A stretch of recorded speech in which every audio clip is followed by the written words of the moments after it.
Thanks for tuning in to the MMA Podcast today, December 5th, 2012. Very chilly day in Chicago. We got an awesome episode planned today. We got Nate Quarry on in about 5 minutes. Have a lot of questions to ask him about his career.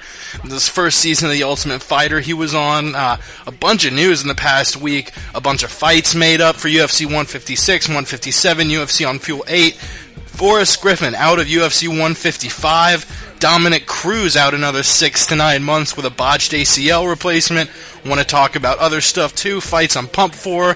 This Anderson Silva GSP super fight being rumored. Without any further ado, let's do it.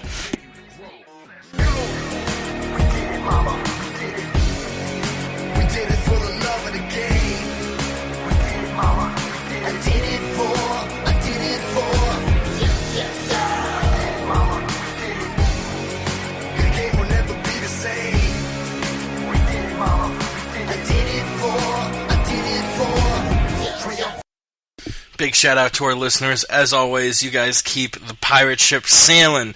Our partners, MMA Mental and the Word on the Street podcast. Our buddies Ray and Patrick over at MMA Mental do an awesome job. I've actually started listening to their podcast regularly, even though I have like zero time. They really put out quality stuff. If you haven't listened to it, just give it a try, and I assure you you'll like it and put it on your weekly listen list. They have a lot of people on and have a lot of great interviews over there at MMAmental.com. Also, our buddy Ramsey's Word on the Street podcast. I'm not going to lie to you, I haven't really listened to that one too much lately with working 40-hour weeks for free in Chicago, being a slave intern, but you know what? I have 3 more days of this internship, and once I get a few minutes on my hands, I'll listen to it and be able to give an honest review. But, you know, Ramses is a regular on the Round Table, our show every Thursday at 7 p.m. Eastern, 4 p.m. Pacific. He's a really, really great host over there, brings up a lot of controversial topics from time to time, but ultimately the dude knows his stuff, so I'm sure that his Word on the Street podcast is awesome. You can follow him on Twitter. It's at the Ant Jimmy Show, TheAntJimmyShow. And as always, our podcast, the MMA Podcast, every Wednesday live, 9 p.m. Eastern, 6 p.m. Pacific. Thank you for tuning in right now. If you are listening, if you'd like to call in, our number is 213-457-3380, or you can tweet us at the MMA Podcast, TheMMA Podcast, or visit us at themmapodcast.com. And every other week, this is where I would pass it off to the gorgeous Christopher Lowe. But unfortunately, he's not able to make it today. Dude came down with a little bit of strep throat, so it looks like I'm going to be flying this ship solo today. Oh, come on, folks. It'll be okay. It'll be okay. We'll get through this together. It'll be an intimate experience. Light a candle, dim the lights, and let me come into you. Come into your room, your life, and into you. That was funny, right? Yeah, that's right. It was funny. That's right. It was hilarious. Yeah, without any further ado, we have Nate Quarry on the podcast. Got a bunch of questions I want to ask him for sure. UFC alumni. He was on The Ultimate Fighter 1. You know, really, he was my favorite fighter on The Ultimate Fighter 1. Was really the good guy. He had that epic moment with Lieben when he was being bullied around by those jerks Southworth and Koscheck. Definitely going to ask him about that. And it looks like 805 has rolled up already, so what do you say we call up Mr. Nathan Rock Quarry? Let's get him on the horn here. I think it's dialing, even though it isn't making a sound, so that's always good. There we go.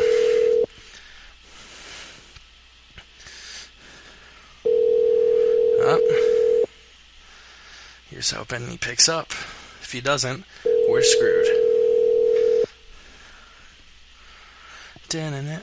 Hello? Hey, Nate. Yeah. Hey, how's it going? It's Jake from the MMA Podcast. I'm doing good, my man. How you doing?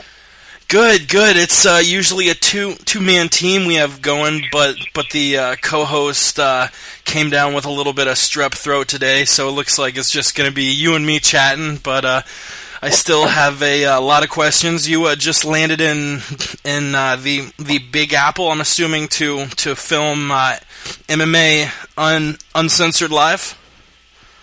Yes, I did. Nice. Yeah, I was going to lead off with, even though you're done fighting professionally, you're a host for MMA Uncensored Live on Spike TV, which airs Thursdays, I believe, at 10 p.m. Eastern, 9 p.m. Central. Spike, obviously. 11 p.m. Oh, 11 p.m. Sorry about that. Yep. It's all right.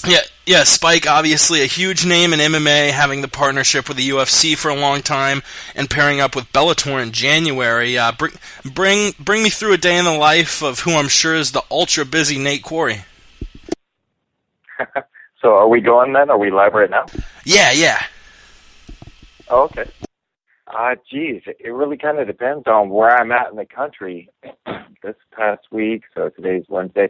Last week, I spent 2.5 days down in San Jose, California, working with a company called Nuvasive. They're the ones that did my back surgery 6 years ago. Had a spinal fusion with them, and went from not being able to carry my little girl around to fighting again for the UFC, and fought 6 times for the UFC after my surgery.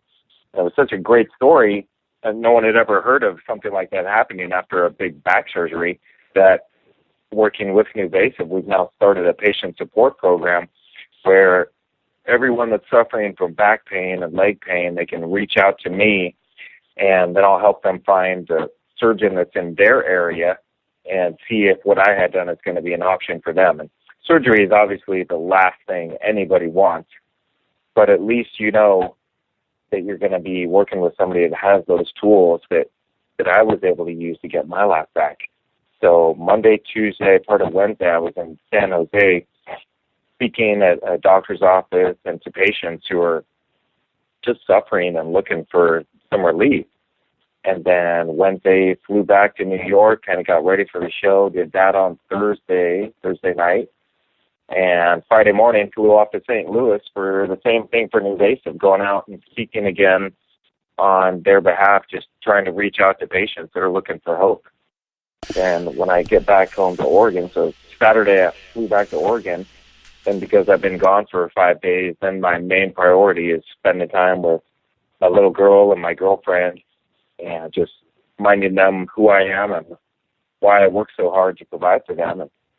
And these days, Wednesday, I keep repeating that. Monday, I get up around 7 a.m., get my little girl ready for school, and see her out the door, and catch up with everything that I've been missing while I'm gone, take care of all my zombie cage fighter orders, and ship those all out. It's still small enough right now that I'm able to do everything 100% myself.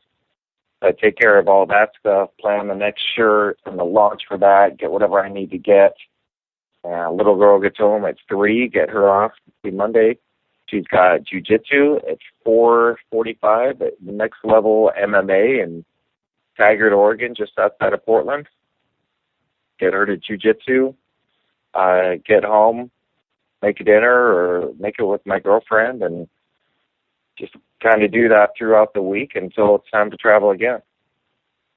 Wow, I knew you were a pretty busy guy, but that's way more stuff than I even imagined. You were talking about your website, and I definitely had a couple questions about that, and of course the upcoming zombie apocalypse.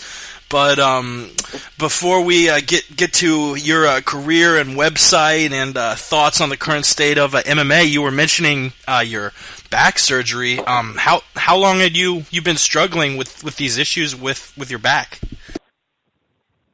It has been coming up for a couple of years, and it just started with, geez, my back hurts. So then I'm icing down, going to the chiropractor, taking anti-inflammatories and keeping everything under control, and then it just kind of snuck up on me. I've got degenerative disc disease. So if you picture your disc in between your vertebrae, they kind of look like jelly donuts. And with me, my jelly donut just wore completely out. With some people, the jelly kind of squirts off to the side, and it hits a bundle of nerves that goes down to, well, if it's in their neck, it'll affect their arm. Wrestlers will get what they call a stinger, where the arm kind of goes numb. But when you have this consistently, it's just this numbness through your leg or through your arm. And it's just horrible. And then as the disc starts to wear away or the pain gets even worse, it's just ridiculous how bad it gets. There's nothing like nerve pain. And it's not that stabbing pain, especially in the lower back. It's just that pain that just makes you so tired. You don't really want to get out and do anything. You're grumpy. You see your whole quality of life disappear. And now I just feel so blessed that I was able to get this surgery, get my life back, and now being able to reach out to patients who are suffering and help them. I was at the last UFC, I was at a bar making an appearance, and this young lady, probably around 30, comes up to me and she says, "Oh my God, you're on the cover of my book." And we put out a book called The Better Way Back. You can order it at thebetterwayback.org. And it really just tells my story of what I went through with my back surgery, the good and the bad of it. So she comes up to me and is saying, "I'm having your same surgery, the XLIF, the extreme lateral inner body fusion, in 2 days. And I'm dying to talk to somebody." So I was able to talk to her and kind of answer her questions. And then Monday morning, I actually went to the hospital, saw her there, met her father, met her boyfriend, met the surgeon. And really my goal is just to support the patient. Because before my surgery, I was just absolutely terrified. I'm talking panic attack terrified, because I went from fighting for the world title to not even be able to pick up my little girl. And as an athlete and somebody that's been in manual labor my whole life, I was insulating underfloors through high school and picking berries in the fields when I was 12, 13 years old. And that's all I've ever known is how to use my body to make things happen. And now it's just completely betrayed me. So it was so terrifying. And I went through that basically alone with no support from anybody who'd been there. So I really see it like I'm finding meaning in what I went through by helping these patients to find a solution. And I tell every patient I talk to, like, man, I'm a spokesman for the company, but I don't get a commission if you get surgery. That's not my deal. My goal is to help you find whatever your solution may be. Maybe it's yoga. Maybe you just need to lose some weight. Maybe it's an XLIF like I had. And most recently, 6 months ago, I had what's called an XLTDR. Kind of the same procedure, but an artificial disc this time. So instead of a fusion, I maintain my mobility and all that stuff. But it's not FDA approved in the States, so I flew over to Cyprus, Greece, and had it done there. And just another phenomenal outcome. And it was just 6 months ago. People don't believe it because I'm moving around. I've grappled a couple of times since then. It probably wasn't the smartest thing to do because I'm still in recovery. But 6.5 months ago, I was starting off my day by crawling around the floor, getting my medications, crawling back to bed, waiting for the world to go fuzzy, and then I could start my day. And again, I feel like it's just my responsibility now to reach out to people that are suffering like I was, who don't know that there's hope, that are so terrified of having surgery, they're basically on death's door before they'll even go see a surgeon. I consider myself so lucky, so blessed, that it's really my duty then to reach out to patients that are suffering. Wow, that's a really incredible story. I definitely want to pick up that book. What was that website? It's called thebetterwayback.org. Okay, yeah. And go on there and you can order the free book. It just tells my story, and if it's something that you're really needing support with, you need to see a doctor, well, then we help you find a surgeon in your local area that's trained in the same techniques that I've had. Because when you go to a mechanic, you want to know they've got the right tools. And that's basically what surgery is. It's mechanics on your body. If it comes down to where you need back surgery, you are mechanically broken. So you want to go to somebody that has these latest techniques that are tried and true. And you're never going to find anybody in the world that's put their body through more than I have after back surgery. And so much of that is because of the technique, because they're coming in from the side. They're not doing this aggressive cutting through muscle tissue through the abdominals or along the spinal erectors in the back. So your recovery time is very quick. And Peter Ortiz contacted me a few years ago, and I helped him get surgery. He fought a year later against Forrest Griffin. And even Mike Goldberg called me, I think it was last year. same thing. He was having incredible back pain, and I was able to help him get surgery. And I just, people all the time that are needing help just reach out to me, and I just help them find whatever solution is going to be best for them. Wow, yeah. Talking about your athleticism and entry into the sport, it always kind of nags at me when talking to a fighter is how a very intelligent and well-mannered person can get into the business of just punching dudes in the face, and especially because of your upbringing, you didn't participate in organized sports or martial arts until you were in your 20s. So the fact that you became a professional athlete on an elite level is really incredible. What spurred your entry into mixed martial arts? Well, yeah, I didn't really have the same background that most of the athletes have had. In fact, my upbringing is very different from most people, with the fact that I was raised in a cult, as one of Jehovah's Witnesses. So while you all were going to school dances or trick-or-treating, going to birthday parties, I was going door to door, knocking on people's doors and bugging them, trying to sell copies of the Watchtower Awake with people, and just asking them over and over again, do you think mankind can solve their own problems? And it was, with a cult like that, it's just so controlling. They don't let you do anything of your own free will. They take away all your self-esteem.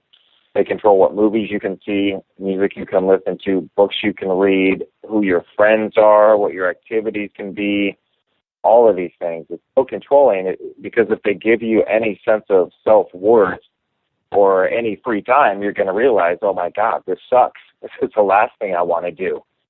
And then you also go out and educate yourself and you realize, wow, this is kind of full of crap.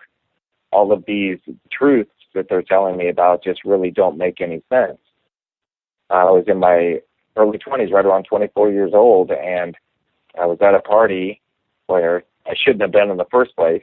And this guy comes up to me and he says, man, there's these two guys beating the hell out of each other on TV in a cage.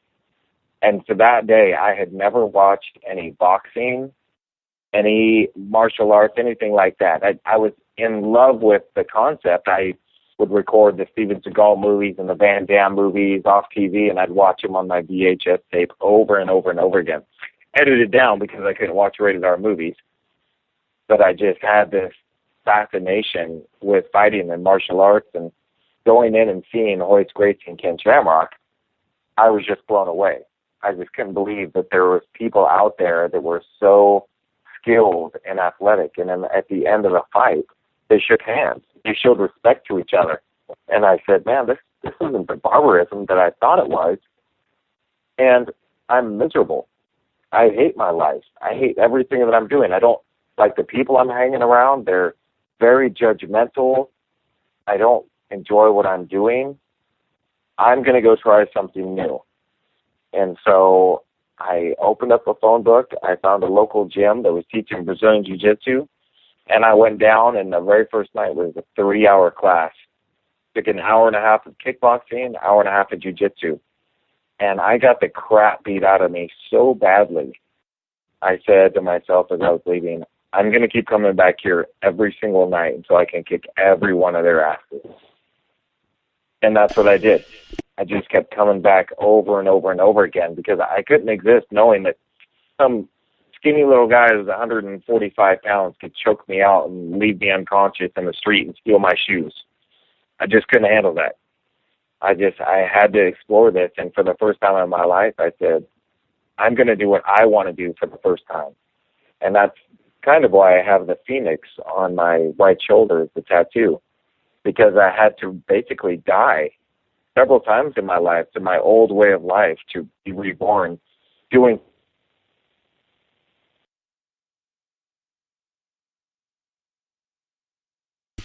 Hello. I don't know if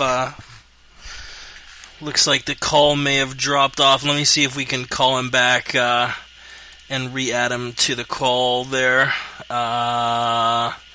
Calling him back right now. Alright, there we go. Was the story that boring? You just had to hang up on me? Yeah, I don't know what happened there. It just You cut still there? off randomly. Yeah. I'm here. Can you hear me? Hello? Hello? Can you hear me? Are you there, Nate? Here, let's I'm gonna try and connect to him on another connection here. Let us see if we can call him now. Should be ringing. All right, let's. Hello? Hey, you there? Yeah, you got me this time? Yeah. I don't know exactly what happened there, but yeah, you were talking about your training and getting beaten up and all of that. Yeah, I actually wanted to ask. You were talking about being a part of that Jehovah's Witness group. What was it like separating yourself from something that had really become a major staple of your life? Well, geez. I'm getting a lot of feedback. Can you drop that down? Yeah. Let me see if I can turn that down a little bit. Sorry about that. I've been going back and forth with Comcast a bunch on this. This. All right. Is this a little bit better? Let me see. Yeah, it's reduced. Okay. So, what was it like leaving Jehovah's Witnesses? Yeah. It's brutal because basically, cult is in control of every aspect of your life. Like I mentioned, what you can read, movies you can see, music you can listen to, and more importantly, your friends and your family. So I was born as a Jehovah's Witnesses. So since birth, that was my organization. That was my religion. Now, as I go to school, I'm not allowed to have any friends with my classmates at school because they're all non-believers, and they're going to lead me down Satan's path. So I can't be friends with any of them. I can only be friends with other Jehovah's Witnesses. And my extended family, who wasn't Jehovah's Witness, I couldn't hang out with them because of the same thing. They're not going to be helping me follow the Witnesses' way of life. So my only family then was my immediate brothers, sisters, mom, and dad. So as I'm 24 years old and I decide I'm going to leave the Witnesses and follow my own path and take a shot at being happy on my own, I lose all the friends that I've had my entire life, and I lose my family. And with Witnesses, that means that they won't even acknowledge me if I walk past them on the street. Their belief is that if they even give me a greeting, then they are approving of my now wicked lifestyle, which goes against what they feel God wants us all to do. So I've got one friend from my childhood. He was a kid that we went to school together, and we kind of stayed in touch. But other than that, my oldest friend is 15, 16 years old. I don't have any friends from my childhood. And my family, when I left, my mother and father just basically wrote me off. Well, you're no longer following what we think God wants you to do, so if we talk to you, that means we're approving of your wicked ways, so we can't do that. So even now, my father has passed away, but my mother will only speak to me in case of emergency, in case she has something that's completely fallen apart in her life and she needs me to come in and fix it, because I'm the only responsible kid who has any business sense, monetary sense, any of that. My brother, who the Witnesses have just completely screwed him up. He's 50 years old, doesn't have a dime to his name, alcoholic, pothead, just can't get his stuff together. My other sister in abusive relationships, and my second sister, who has remained a Jehovah's Witness, that again is her whole life, and she's just waiting for Armageddon to come at any second and wipe out all the wicked people on the earth, which would me and about 7 billion people. There's a tenth of 1% of people on Earth are Jehovah's Witnesses. So 99.9% of humanity will be killed when Armageddon comes, according to the witnesses. So basically, everyone dies except for the state of Virginia. But wow. I was so miserable. I was willing to risk everything, and I decided when you're raised like that, it's on conditional love. If you do what we tell you to do, we will love you. Don't get excited about it because you're just doing what you're supposed to do. But if you don't do what we tell you to do, what our interpretation of the Bible says, then we're no longer going to talk to you. We're not going to acknowledge you. We're not going to show you any love in any way, shape, or form. And I realized, man, what a horrible way to live, to have such conditional love. I can't imagine my daughter doing anything where I would just write her off. I'm sorry, Sierra, the way that you live your life, I no longer approve of. So I'm no longer going to speak to you until you come into alignment with what my beliefs are. And with me, it's been 16 years. My father on his deathbed, all he had was regret. And I just said, I'm not going to live my life like that. And when it comes to interaction with my family now, I hold out to them that I have unconditional love for them with one caveat. It must be reciprocated. Because if they are going to hold out this, well, you need to do this, you need to change your lifestyle, you have to quit celebrating birthdays for us to love you. No, I'm good. Because your life is worse off without me than my life is without you. Because I'm a pretty awesome guy, I got to tell you. I'm a Definitely.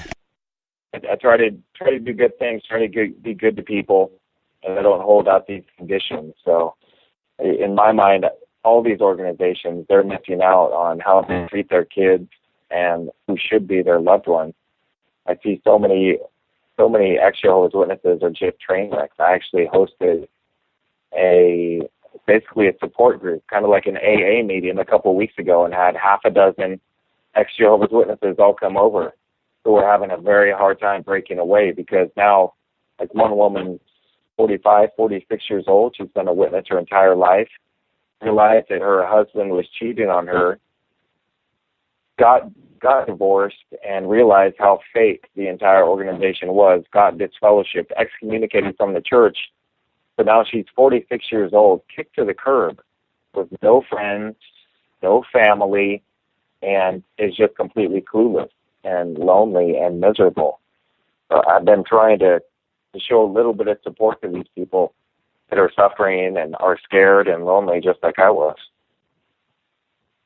Wow, that's really incredible. You know, you're widely regarded as one of the good guys in the sport of MMA, and hearing that story, you know, contrasted with the great person you've turned into is incredibly inspiring.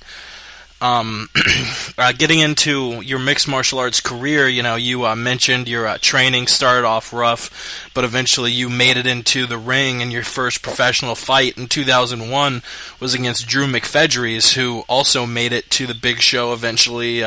Walk us through before, during, and after your first professional fight. Oh, wow. Geez, that was...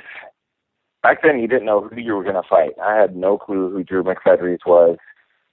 I would just train my ass off, just train as hard as I could to try and be ready for anything I could. And I was kind of I don't want this to sound boastful. I can't think of a better word for it. I was kind of the breakout guy at Team Quest. I was kind of at the forefront. And I say that because one day when I'm grappling with Randy, once Team Quest had originally been started, it was just Henderson, Lindland, and Couture, and maybe Tanner. I don't think he was around at that time. But that's all it was those three guys competing on the biggest stage in the world. And I went to Randy one day after practice, or training, as it would have been, and I said, Randy, I want to fight for you. And he says, well, we don't really have a team. And I said, well, you need to form a team and put me on it. That's what should happen. And he was just like, oh, well, that's a good idea. So then he formed Team Quest, and I was the first guy on it, and then we grew with guys like Lieben and Herman and everybody else. But because I was right at the forefront, like every possible mistake that could be made was made with me. So we show up in Salt Lake City to fight Drew McFedry. Never had a contract sent over. It was never faxed, never emailed or anything. So I show up and told by Monty Cox, okay, well, you're fighting for, I think it was $500. And I was like, Randy, it's supposed to be $800. And Randy goes to Monty and he's like, well, I thought it was $800. Monty's like, no, $500.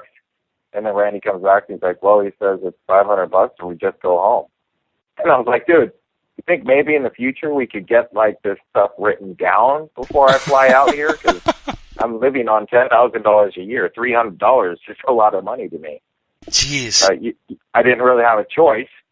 So it's like, well, that's what I came out here to do. And remember, Randy gave me some good advice well before that, and it was every time you're getting screwed over, whether it's a judge or whoever it may be, look at it as another opportunity to punish your opponent. So I just made a little check right there. Cool. So I'm getting screwed by your manager, Monty Cox, in his show, which was, well, I can't remember the name of the show, and it had his ref. And it's common knowledge that Monty uses his shows to build up his guys.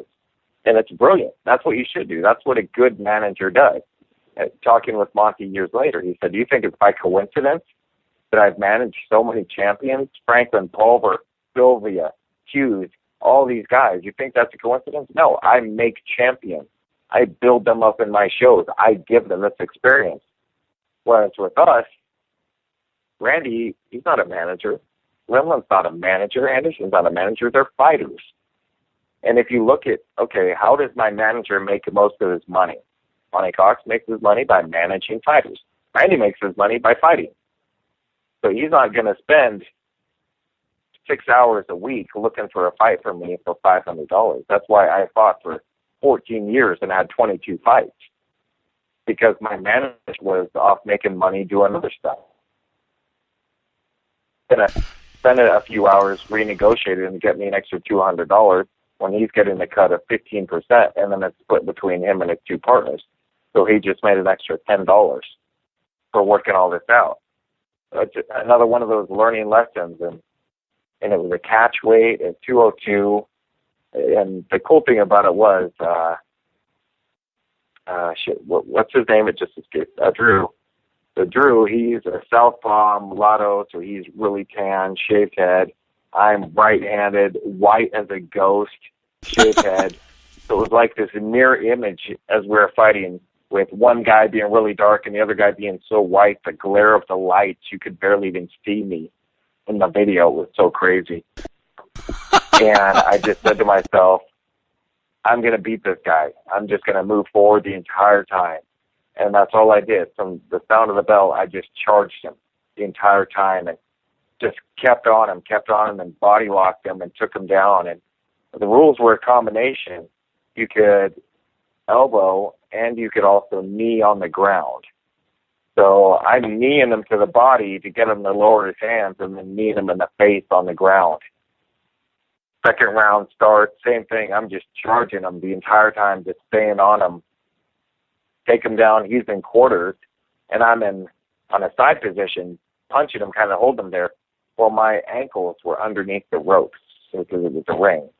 And so the referee stood us up. Like, okay, let's stand up. You guys are outside of the ring. And I'm like, no, my ankles are outside the ropes. But it was one of those, oh, that's right, I'm fighting Monty's guy in Monty's show with Monty's ref. So, of course, if there's any opportunity to give his guy a little bit of an advantage, you're going to take it. But I remember saying to myself, cool, it's another opportunity to show how good I am and how hard I'm going to beat this guy. And again, just stayed on him. I've got one of my favorite highlights is from that fight. Drew landed straight left right in the center of my face. Just blasts me and just shoves my head back, and I come back with a right hand and land it right on his. Yeah, anybody that's seen Drew knows he is so dangerous right early in the fight. He's so explosive. I just stuck on him, and I wore him out, and halfway through the second round, he's falling through the ropes, and I'm pulling him back in to try and knee him and finish the fight. And the referee jumps in and stops it. And I remember thinking to myself, cool, you're going to stop the fight again? That'll give me another chance to beat on him some more. And I turn around and I look at my corner, and there's Paulus and Couture jumping up and down. And I remember thinking to myself, what are you guys so happy about? I was like, oh, I won. That's awesome. And started jumping around. It was really cool. I saw Drew years later, and we were talking about the fight, and he just said, man, all I wanted was 5 seconds to clear my head.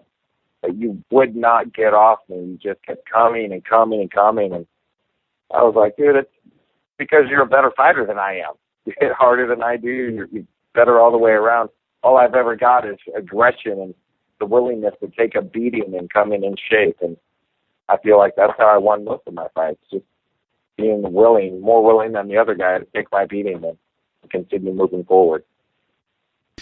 Geez, man, I feel like you've got a great story for every single question I've asked up to this point. And after the Drew McFedry's fight at Extreme Challenge 43, you rose to a 5-1 record. You had a couple of TKOs, you had a couple of submissions, and then you got put into the Ultimate Fighter house for their premiere season. The Ultimate Fighter 1 was your entry into the UFC, and you were more or less the good guy of the show.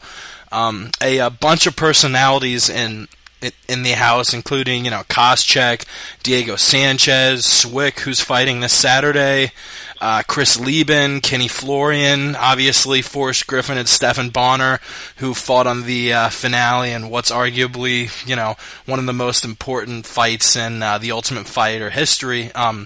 Outside of all the fights, what was living in that house like? It was terrible.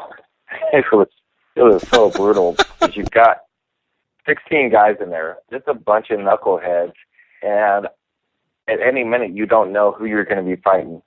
So you can be training with somebody like at the finale when Lieben comes back, and he's training one-on-one with Kenny Florian, and they're sharing ideas and training together, and everything's great. Well, hey, surprise, you guys are now going to have to fight each other to get to the finals. And I remember Lieben just freaking out. It's like, all this is unnecessary drama. This isn't going to help the story. This is bullshit. I can't believe you're making us do this. That's just the way it was the entire time. And I said from the beginning, after the team picks, we go back to the house and it's decided, okay, well, we need to have a captain. And I remember thinking to myself, I'm going to vote for Kara Alexis because the last thing I want to do is lead these idiots. What a pain in the ass that's going to be. And Alex raised his hand and goes, well, I think it should be Nate. He was picked first, and I think he'll do a good job. And I was like, oh, my God. I did not want to be team captain. And Stephan Bonner, as soon as we hit the front door of the house, Stephan starts drinking. Everybody starts drinking. Lieben's hammered. Stephan Bonner is hammered, and he starts yelling, what? That's BS. I'm the biggest and the strongest. I should be the captain. I can't believe you would choose him. And he's just screaming and yelling. And I just looked at him and I said, Stephan, when you talk that loudly, I can't hear you. And he just went, oh. It's just completely quiet. And I was like, all right, if you guys really want me to be captain, I'll be captain. But here's the deal. I'm going to do the best I can to win this fight. But at the same time, I'm going to do the best I can to help all of you win as well. Because at the end of the day, if I win this, I want to know it's because I'm the best. Not because I cheated you guys or it's underhanded or pulled some type of a sneaky play or something. I'm going to do my best to win, and I'm going to do my best to help you guys. So let's try and have that kind of an attitude, and no matter what, at the end of the show, we'll all be able to hold our heads high. And we had just crazy highs and lows with all the antics and all the crazy stuff that was going on, but it really launched my career. Before then, nobody knew who I was except the very, very hardcore fans. And now all of a sudden, here I am on the Ultimate Fighter in front of millions. And even without getting the opportunity to fight, I was able to develop fans. And that, to me, really said kind of a lot about the fans and what people, to some extent, want to see. They want to see somebody who's going to try to do the right thing, no matter what the situation is. And for me, that's always been the case. I'm going to side with Lieben if he's getting sprayed down with the hose and called a fatherless bastard. But if Lieben's picking on Swick for knocking him out, well, then he's making an ass out of himself, and he shouldn't do that. So I try to do what's right depending on the situation, and it's generally pretty clear what it is. If you put aside your ego and try to put yourself into someone else's shoes, it's pretty easy to see what the right thing to do is generally. Definitely, yeah. I was actually going to ask you about that moment. It was a really great moment when you stood up for an enraged Lieben against those assholes, Koscheck and Southworth. We actually had Chris on a month or two ago, and you really can tell he's matured a great deal since the show aired in 2005. Do you ever still keep up with Lieben or any of the guys from the house?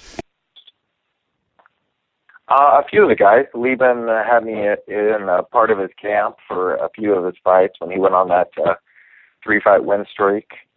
I was a part of his camp, helping him train, and he came and lived with me. And basically, I was just kind of the older brother type thing, just to help keep him in line and train for his fights and stuff. Alex Schonauer, Alex Alexis, Utah, a few of those guys who just built those friendships. Mike Swick. They're good guys, and they were all in the house for the same reason I was. We're following our dream of being fighters. We didn't start fighting to become famous. We didn't start faming to make a lot of money, because that just wasn't an option for guys like us, especially myself. When I started fighting, there was 5 UFC pay-per-views a year. There's no way that some kid from Salem, Oregon, that started training at 24 with no wrestling background is ever going to make it to the UFC.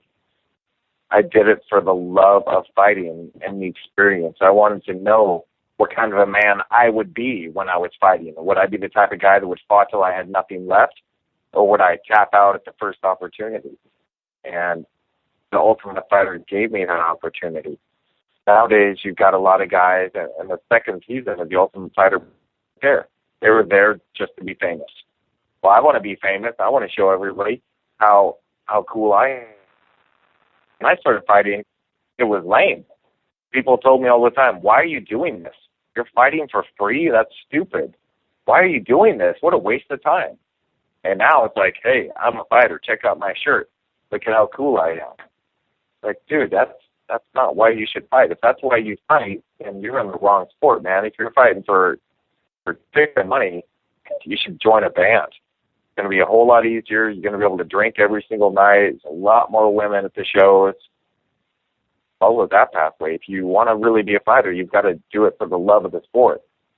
And I think now there's the upcoming group of guys. Now they're starting to switch back to that trend where they're getting an identity for themselves through fighting, and they're seeing what kind of a man or woman that they are when they're fighting and really pushing themselves.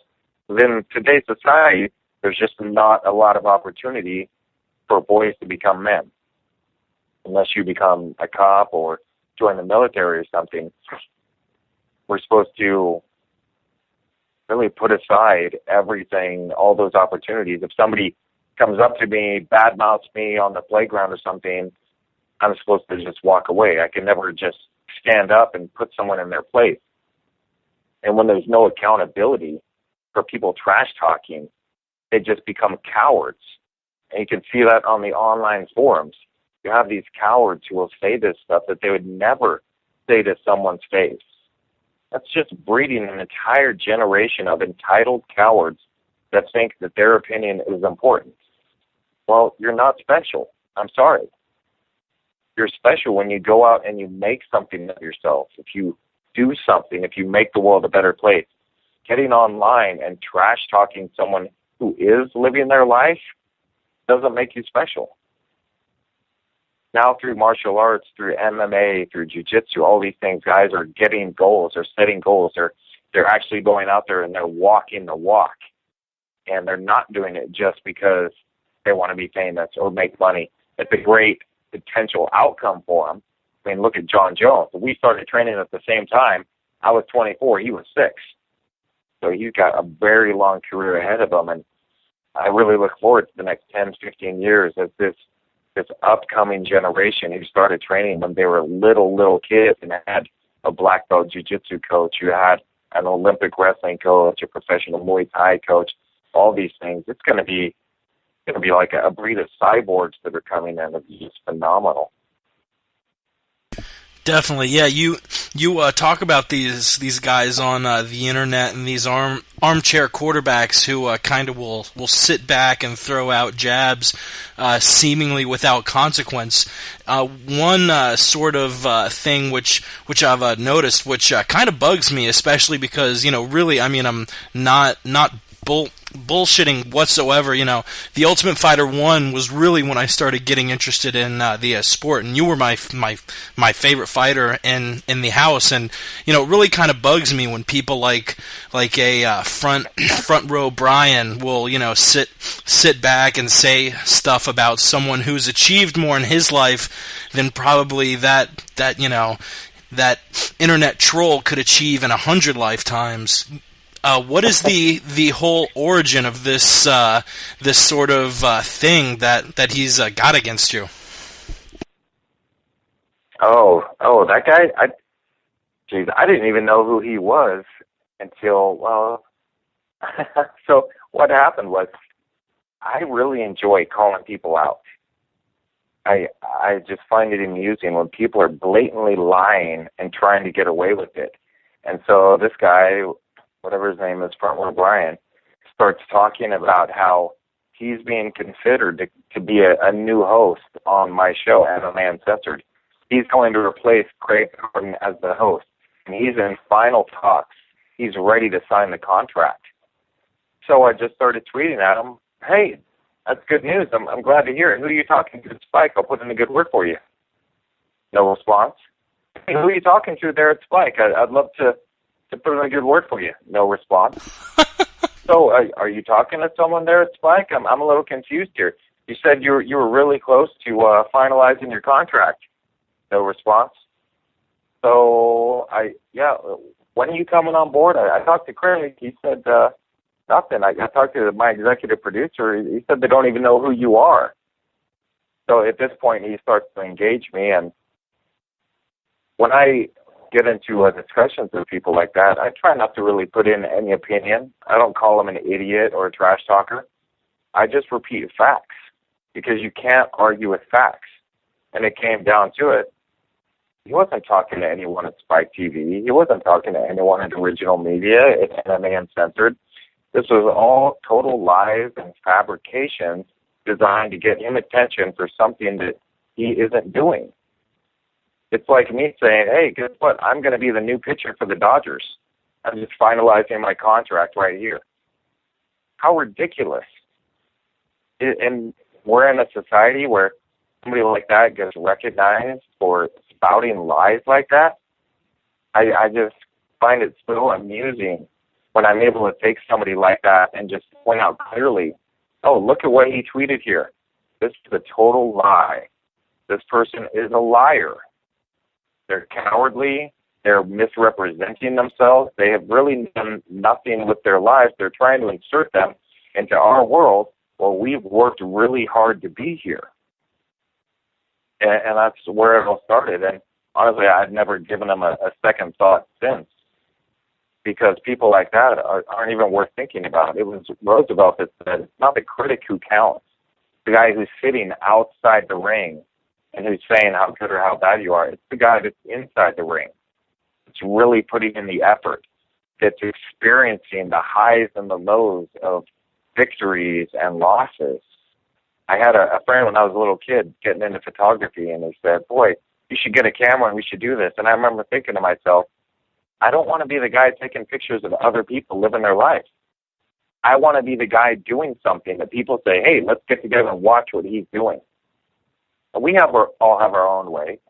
My best friend's a photographer. We all choose our own path, and I'm never going to besmirch anyone or talk badly about whatever path anybody takes, because all my closest friends all have something in common. And if you go to one of my hotel room after fight parties, you're going to see the most eclectic group of people, because they'll have a medical device president, the CEO of a medical device company. I'll have somebody who runs a video game company. I'll have another guy who's just a hardcore fan who's been following me forever and just has a passion for this, and a buddy who owns a comic book store, or somebody else who's running a TV show. All of my friends have one thing in common, no matter where they're at in their life, and it's a passion to live life. They don't want to be sitting on the outside judging other people or talking trash about other people. They always say that small people talk about other people. Big people talk about ideas. They talk about things. They talk about where they're going. And it's the education that comes along with it. You can do these things. You don't have to sit on the outside. I would recommend anyone to go out and fight. Even if you lose, what an incredible experience that you train for 3 or 4 months or longer to meet someone in a cage and go to battle with them. In a world where today people are so cowardly, they'll hide behind a computer and never even meet someone. They'll go on a dating chat line and never even meet someone. They're too afraid to do that. To go onto these forums and talk all this trash, and not in such a way as, yeah, I don't like that guy. This guy sucks. He's terrible, blah, blah, blah. But dude, get out there and live your life. It's pretty awesome. And if you lose, that's one of the things that I've never been afraid of. I'm not afraid to lose, because those that are going to laugh at me and mock me for losing, I don't care what they think. My true friends, the people that care about me, they're going to like me whether or not I win or lose. If I lose, they're going to weep with me. If I win, they're going to cheer with me. They're going to celebrate with me. It's those on the side that are trying to tear down those that are living their lives, that you look at them and it's like, wow, what a hollow, empty life you have. And it's so clear how miserable you really are. If you have to tear down someone else to feel good about yourself, wow, what a horrible life to live. I would much rather, like when I was cornering Lieben for those fights, I told him, Chris, I am so jealous of you because of how great you're doing. What a great opportunity you have. I'm so proud of you. I'm so happy for you. I didn't get online and say, oh, I can't believe he would do this. And, oh, I thought he would lose this fight. No, I want to celebrate with people when they win. I'm not going to cowardly sit at home and trash someone. But there's nothing I can do about it. All I can do is encourage people to live a 3D life, get out from behind the computer and really explore something, be on the other side of the mat, on the other side of the cage, see what it's really like to go there. Because if you're sitting at home watching it all the time, there's got to be some part of you that says, man, I would love to do this. Maybe at the smallest little show or a tiny little grappling meet, and really just kind of taste what it's like to live your life like that. It's amazing to be the one that gets out there and does those things. Wow, definitely. That's very, very true. You know, you've obviously lived your life to full potential. One of a select number of guys who's had a double-digit amount of fights in the UFC, and strung up a very impressive 7-3 record. You know, in those 10 fights in the UFC, who was your toughest challenge inside the octagon? Geez. Probably the second time that I fought Pete Fell. That was literally the most important day of my entire life and my daughter's life, because I had left Team Quest. I just didn't feel like I belonged there anymore. I didn't like the way that the business was going. Couture had left, and I think you can see by how things have gone now, the entire gym has fallen apart, the gym in Portland. But I was kind of ahead of the curve. I just said, this isn't working for me. I think it'd be best for all of us if we left now and went and did something else. And everyone that I felt that I was representing said, no, we're going to stay here. I said, okay, well, I can't convince you guys to do what's best for your own career, so Many of them wasted years of their career, or their careers completely died there. But anyway, so I left Team Quest. I had to go through a custody battle for my daughter because her mother saw me on TV, so obviously I'm making millions of dollars. It didn't matter that when I fought Franklin, I got paid $10,000. And you take your commissions out, your taxes and everything. I was, for my entire year of fighting, in 4 fights in UFC, one of those being a title fight, I made $40,000.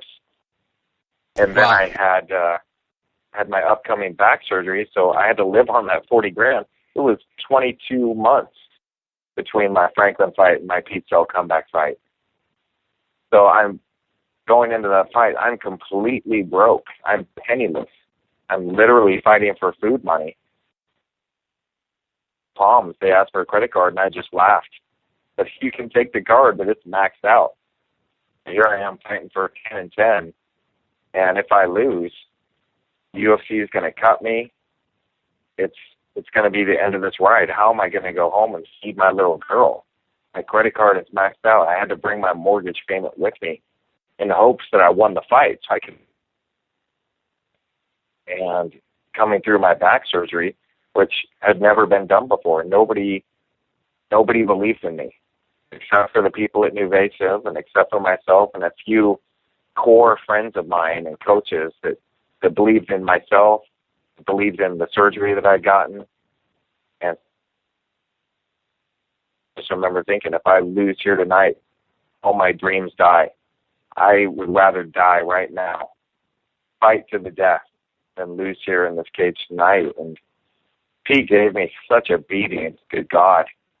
He dropped me in the second round with a big right hand, and I just remember thinking, get up, keep the ref off me. I'm not done. If he stops me now, this is it. I can't feed my girl. And that was actually, you want to talk about cornerman advice, that's what my corner would tell me between rounds. He's trying to take food out of your daughter's mouth. And when they would yell that at me, I would just go crazy because I love my little girl so much, and my whole goal is to make sure she has a better life than I've had, to be able to provide for her in a way that I never would have known. So in that third round, I look across the ring and I see Pete, and I just said to myself, if I don't finish him this round, this fight ends. That's the end of it. And so I went across the ring, and it was actually backing up a little bit. Later in the second round, after he dropped me with his big right hand, he hit me with a Superman punch. He hit me square in the forehead. And if you watch the fight, you'll see me then pat my head.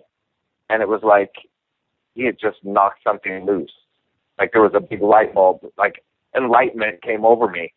And I just remember thinking to myself at that time, this is how it's supposed to be. It wouldn't be a dramatic comeback if I just ran across the ring and knocked him out. It's supposed to be hard. That's what's going to make the story so great. This is how it's supposed to go. Now is your chance. Now, let's fight.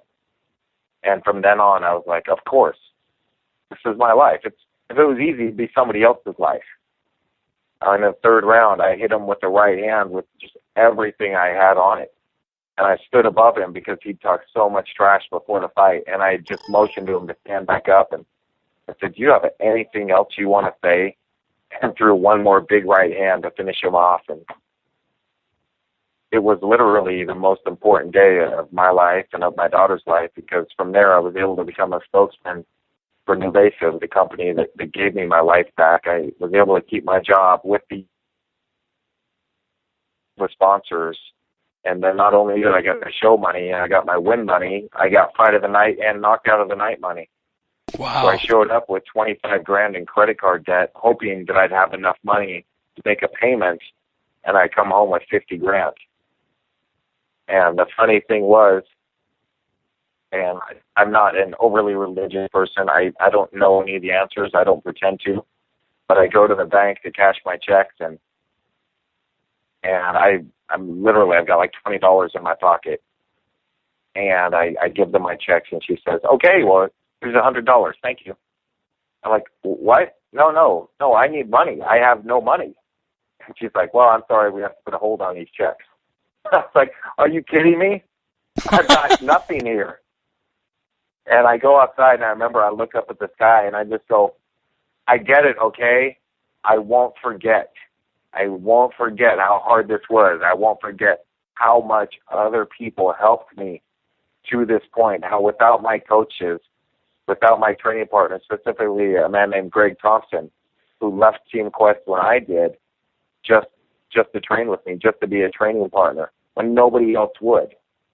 It reminds me of my favorite movie, Gattaca, where puts in all the work to make his dreams come true, and then right at the end, if it wasn't for the kindness of a stranger, it all would have fallen apart. And I remember thinking, I won't forget. I won't forget how I got here, that it wasn't just me. It was the fans who supported me. It was my coaches and my training partners. And I was so broke when I get back to Portland. My girlfriend at the time had parked in long-term parking at $10 a day. That cost $80. She left the truck on empty. My tires were completely bald. Oh, I'm driving on fix-a-flat on one and the spare tire on the other. And I have to drive all the way down to Salem, an hour and a half away, to pick up my little girl from school because I've been gone for a week and a half.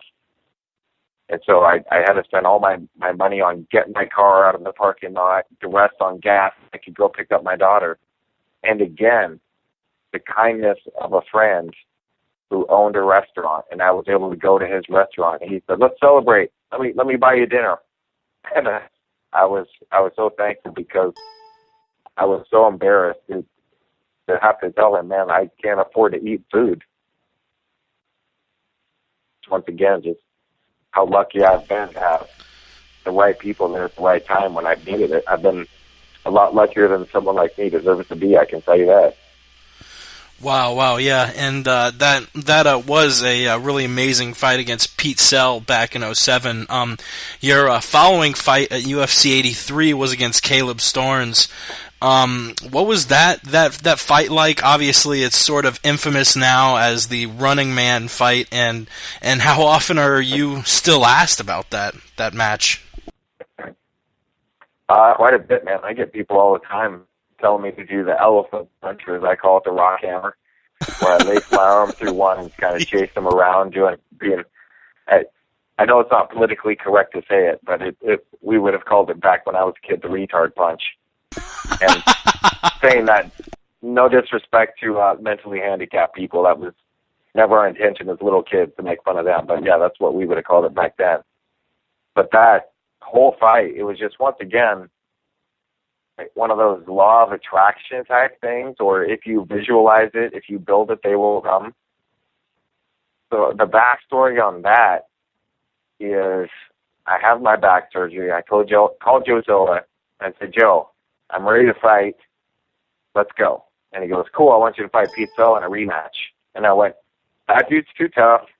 He's going to be really angry. He's going to beat me up. I need a warm-up fight. Let me fight Caleb Starnes. He just beat Chris Levin. I think that'll be a good matchup for me, a good warm-up." So he goes, "Okay, that's a good idea. I'll call Caleb." So Joe calls me back and he goes, "Caleb says you're not worthy to fight him because you just lost your last fight and he won his." And I went, "Really? Okay. All right, I'll fight Pete Sell. But I will get Caleb. And when I do, I'm going to end his career."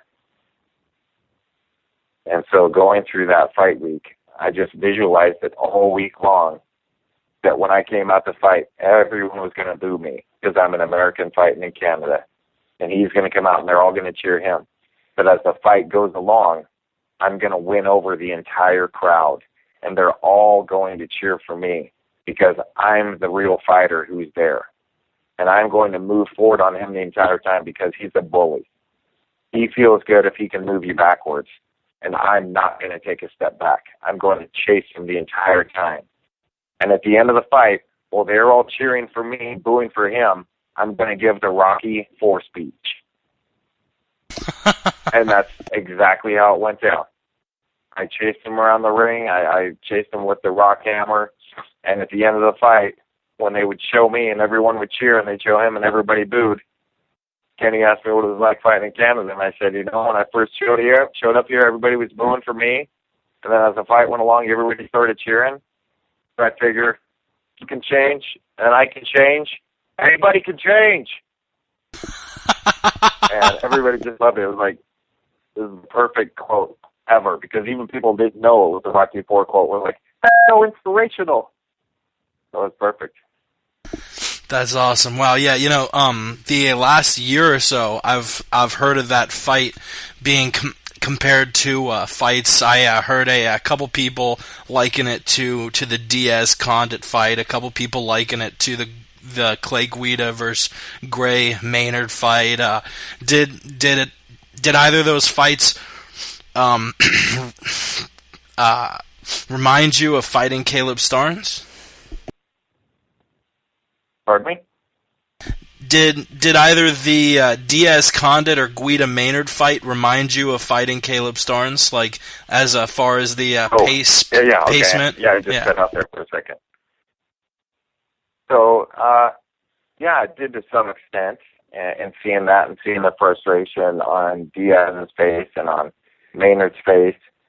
The big thing that you have to do when somebody is pot-shotting you or running around or something like that, you have to chase them.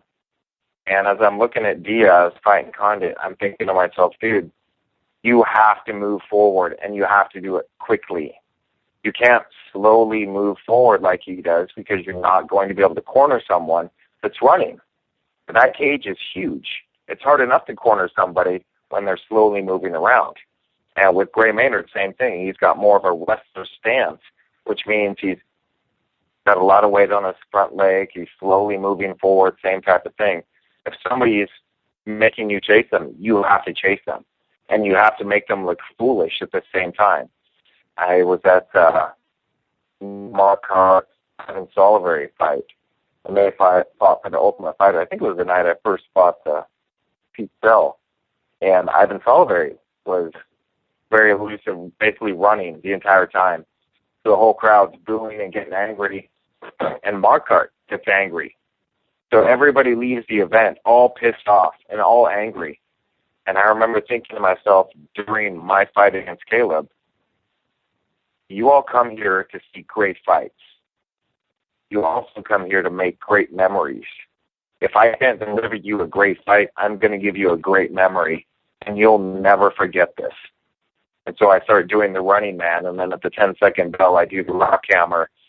And I'm thinking to myself, Caleb, you've got 10 seconds now to hit me with whatever you want. Try and knock me out. I've chased you for 14 minutes and 50 seconds, and I can't corner you, so that's my shot. But I knew at the very least I was going to give the fans something to remember. And I was hoping so that the UFC would put that in the fight, in the video game. Like a secret technique, if you do up, down, A, B, A, B, I would do the rock hammer, and it would be an immediate knockout combination, or put it in one of the trading cards, the top trading cards. Like, dude, you guys really take yourself that seriously? We couldn't do something that cool? Right. That would be awesome. Oh man, I'm sure a lot more people would be clamoring for that game if you could break out the rock hammer during that. Just a few more questions, and I'll let you go. The biggest topic, now that I hear being discussed in mixed martial arts is what's next for GSP. Lots of fans want to see him fight Anderson Silva. There are those who want to see the rivalry with Nick Diaz put to sleep, and then those who want to see the top welterweight contender Johnny Hendricks get a shot. Personally, I'd like to see St. Pierre Hendricks just because of the unique skill set Johnny has to counter George. But what do you think should happen next for the welterweight champ St. Pierre? I'd like to see him fight Johnny Hendricks. I think that's clearly the guy right there. I'd say line of GSP, Johnny Hendricks. Let Nick fight somebody else for a warm-up right after he's gotten off his suspension, and then he fights the winner of GSP Hendricks. I think Anderson Silva is a terrible fight for George St. Pierre.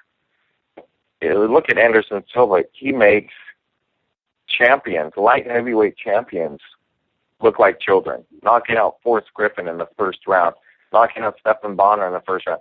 He knocks out almost everybody just immediately, or he takes the first round to kind of figure him out, and then boom. it's a definitely a very bad fight for George St. Pierre.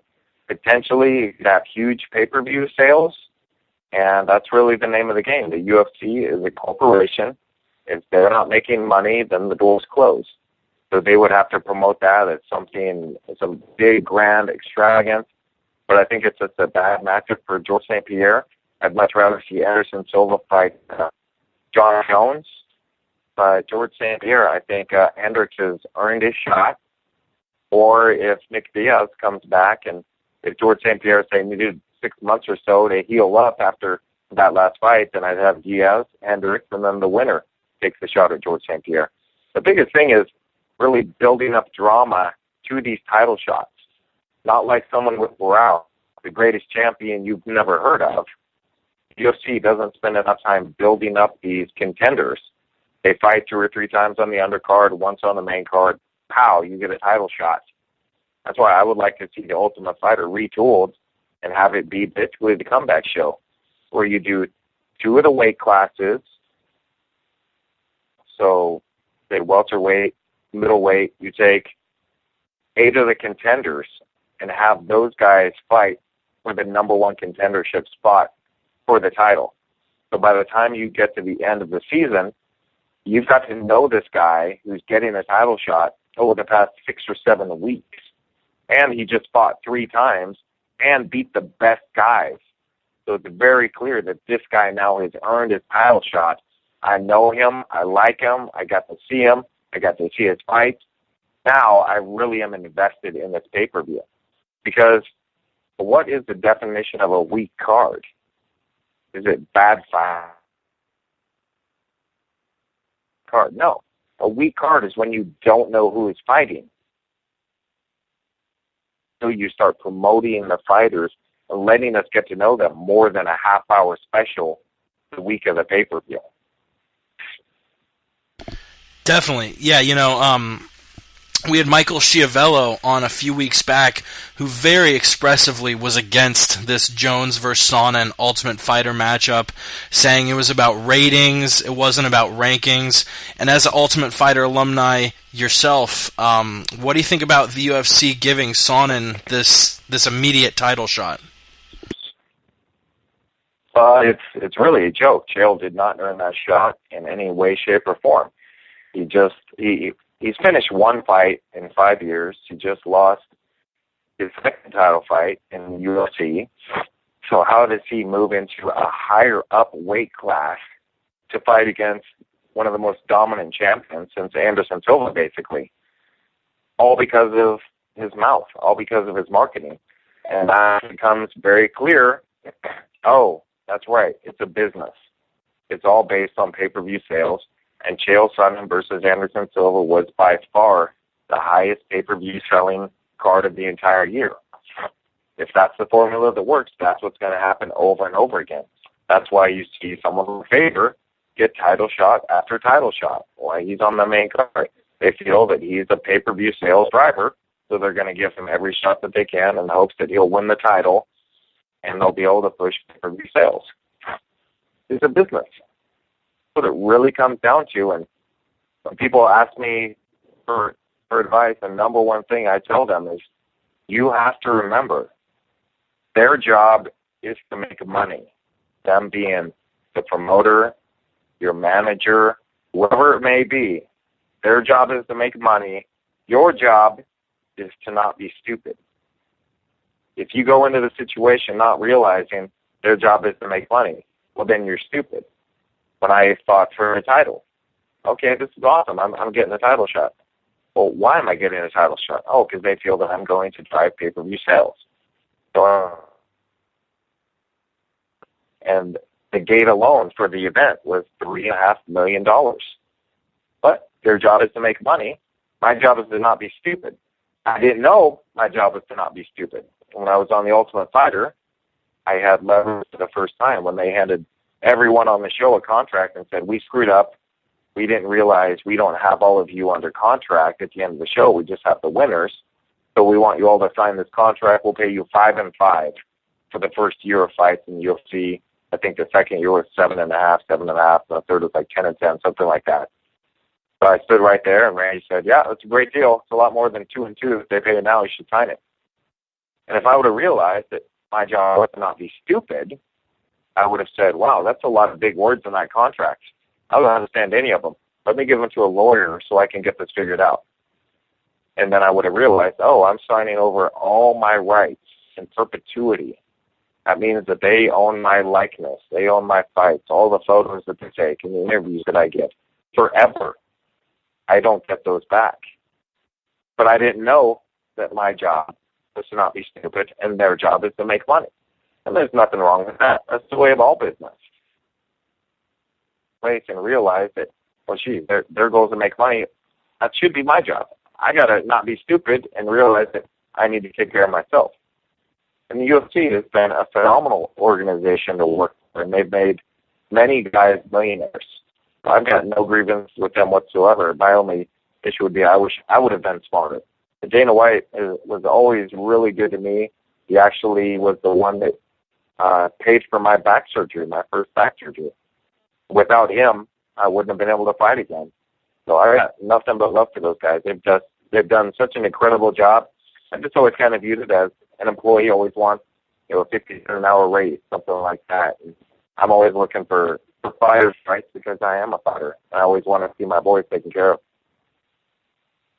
Wow, that's a really incredible answer. Last MMA related question before we move on to the zombie apocalypse and your website zombiecagefighter.com. Obviously a huge card coming up this Saturday on Fox. Your buddy Mike Swick against Mike Brown, Rory McDonald and BJ Penn in a heated welterweight bout. Top contenders Gustafsson and Hua facing off, and obviously you have your lightweight championship against Nate Diaz and Ben Henderson. Who are you picking in those fights?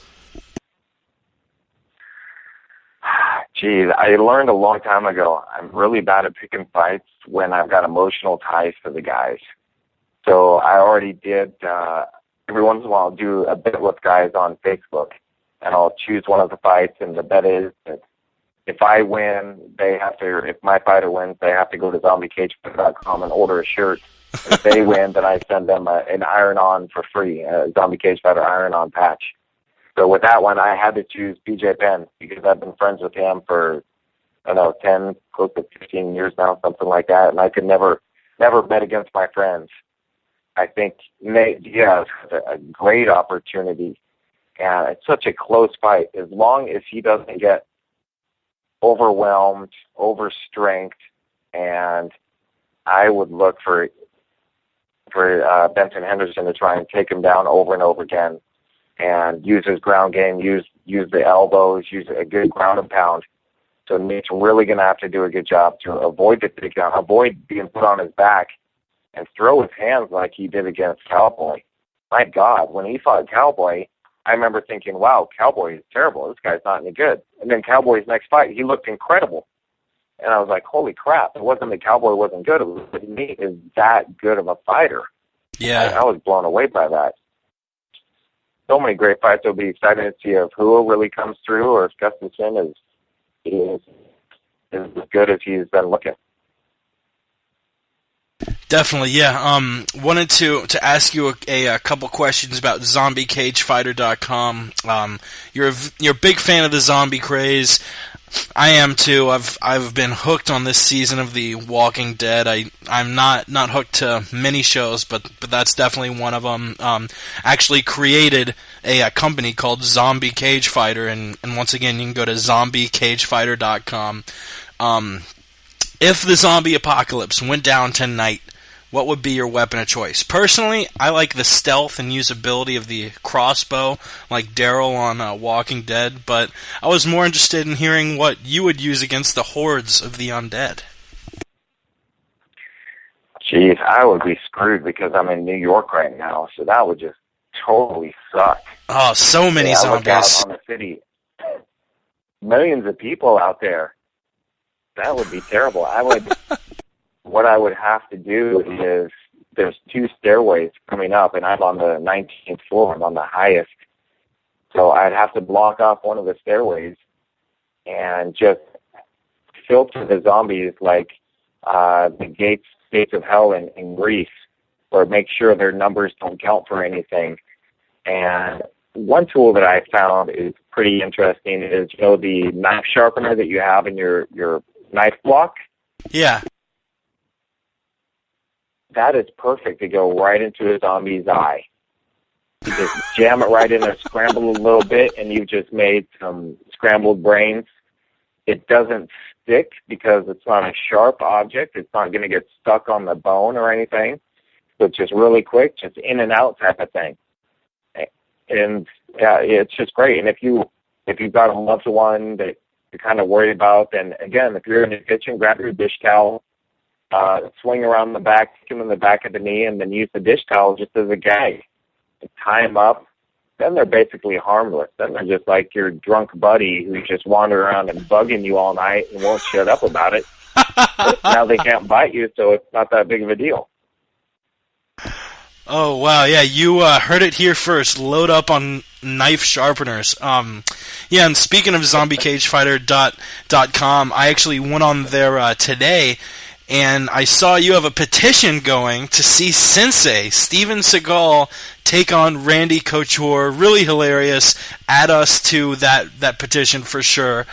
Obviously you know Randy very well, cornering him in a bunch of fights, training out of Team Quest since the beginning of your career. Obviously, Randy responded to Seagal's challenge in a very classy way, and most MMA fans do realize that Randy would probably win that fight quite easily. But why do you think Steven Seagal, of all people, chose to challenge Randy Couture to a bout, obviously, in a secluded place where no one could see him get beaten up like Gene LaBelle beat him up? But why do you think Sensei chose to call out Randy Couture really randomly on the MMA Hour with Ariel Helwani? Well, I could have my facts mistaken, but I don't think Steven was really calling him out. There'd been a lot of talk, and I've got to take credit for it because it was a few years ago now, at least 2 or 3 years ago at least, that I was on Attack of the Show on their MMA Chokehold segment, and Randy had just retired, so I guess it was a couple of years ago. And at the end of the segment, I said, you know what, there's a lot of talk out there about somebody taking credit for fights that they have nothing to do with. Anderson Silva was a champ way before this person started taking credit. And we just had one of our greatest champions of all time retire. And I'm not ready for that. I want to see him fight again. And I stood up and I unbuttoned my shirt. And I had my Randy Couture versus Steven Seagal shirt on. Yeah. And I said, this is the fight I want to see. This is the fight that the fans want to see. I've since discontinued it. I should bring it back. And so it's just an awesome shirt. But to me, the big thing is you've got Steven Seagal out there claiming credit for Anderson Silva's work, for Lyoto Machida's work, and really kind of building himself up like he's this mystic martial artist who's just that deadly of a guy. And the really cool thing about fighting, it's just fighting. And if you're going to go out there and you're going to talk a lot of trash and you're going to tell everyone how great you are, well, guess what? You can prove it at any time. You just get in the cage and you fight. That's all there is to it. So with him out there talking about how good he is and how deadly he is, I thought, well, Steven, then why don't you prove it? If you're that good of a guy, if you're that deadly and everyone else is so childlike in comparison to your skills, well, then why wouldn't you fight? You would get so much new attention for your straight-to-DVD movies, you'd sell probably another dozen copies or so. You'd be able to easily win this fight, catch Randy in an ankle lock, and you just made, D'Antoni made $500,000. That's a pretty good payday. You buy a lot of Twinkies with that. So why not fight? If you're that good, if you're that deadly, why not fight? So I just thought I would throw it out there, and it kind of caught fire with it. And when I think people kind of started talking about it, and Randy was presented with the idea, and he said, oh, my God, I would come out of retirement for that. And then Steven hears about the idea, and, well, I don't know why Randy would say such a thing. I thought he was a man of honor. He's also a fighter who's been wrestling since he was a little kid and has been fighting for the past 20 years or so. So for him, it's just a business. When he fought James, Randy is probably the best guy I've ever seen with going out and great attitude and a smile on his face. So him wanting to fight Steven Seagal, he's just like, yeah, why wouldn't we fight? Just a fight. What's the worst that's going to happen? But Steven Seagal looks at it as this affront to his legend and gets all offended. And then, of course, he's not going to say, well, I'll fight him in the cage. The results of the outcome. He can put out this ridiculous, well, I'll fight him in a darkened alley where no one can see. Okay, well, we know that's not going to happen. There's nothing in it for Randy. He would want to be doing it for a payday, not to test himself against Seagal, because I guarantee you the fight would last substantially less than a James Toney fight. Randy would shoot a double, maybe an ankle pick, put him on his back, head and arm side choke, looking at about 30 seconds. Pretty simple. Yeah, I totally agree with you. I think it would go that way as well. The final question, we end every interview with it. We had Lieben on a month or two ago. His answer was cotton candy. We had Misha Tate on. She said she liked cupcakes more. We had John Anik on a few months back, and the poor guy's lactose intolerant, so he said he would go to Dairy Queen with his family, and he would have to order a hot dog. But Nate Quarry, what is your favorite ice cream flavor? I'm actually pretty simple. I just like generally I like vanilla with chocolate chip or cookies and cream. I'd have to go with cookies and cream. And I've never seen anybody do this, and I don't know where it came from, but I take the carton out of the freezer when it's still just completely frozen, and I will stand there next to the door, and I drink rice milk. I don't drink cow's milk, so I'll pour rice milk on top of the ice cream, and I'll make basically a really shallow milkshake, and I'll just spoon it right there to have my rice milk and cookies and cream ice cream milkshake right into my mouth. And then when the ice cream starts to get too melty, I put it back in the freezer. I did that all the time as a kid. I feel like, you add a tiny bit of milk and it like doubles the volume of the entire ice cream. I really like your style, Nate. Nate, thank you so much for coming on. I feel really bad for our co-host who's out with strep throat. He's actually been texting me throughout the interview. He was texting me throughout the interview saying that you've really inspired him and lit a fire under his ass, and I kind of feel the same way. You were really, really generous to take time from your life and just shoot the breeze with us. Everyone remember to follow him. Well, I appreciate it, man. Yeah, what I tell people is, and I'm no different than anybody else that's sitting at home listening to this or watching the fights. If I showed you a high school photo of myself, you would beat me up just because it's the right thing to do. I was a skinny, little, nerdy kid. My parents bought my clothes at garage sales. I had big, thick glasses. When I started training at 24, I didn't have the slightest bit of athletic ability. All I had was drive to make my life better than it was at that time. And for me, fighting was my outlet. For you or for anybody, it could be schooling, it could be working harder at your job, it could be being a better parent, whatever it may be. But I was just unhappy with my life. And I always ask myself now, if I have an opportunity to make something to do this, well, no, I'm not too stupid. Because if I don't know enough now, I can learn, and I'll know enough by tomorrow. Am I too lazy to do this? No, I'll outwork anybody. Am I willing to sacrifice what it takes to make this happen? Hell yeah. And for me, that's what it was. I wasn't afraid to look stupid. I didn't know anything, but I was willing to show up every single day, look stupid, learn, work harder than the next guy, and sacrifice my time. If it had been going to school, maybe I could be the CEO of a big corporation now, or in that road, or whatever anyone decides to do. If you're not those steps, why can't you change your life? I was talking to Nick Diaz when he was on the show, and I said, Nick, you're a really smart guy. You chose to fight, and it shows how smart you are because how successful you've been. I said, Nick, why couldn't you have gone to college, or why can't you go to college now? And he was kind of like, what? Well, that's not for me. And I said, what, are you too stupid? He's like, what? No, I'm not too stupid. What, are you too lazy? No? So why couldn't you do something like that? As long as you have the desire, you're willing to put in the time and the hard work, anything is possible. Wow, yeah, I'm sure it took a lot of balls to say that to Nick Diaz.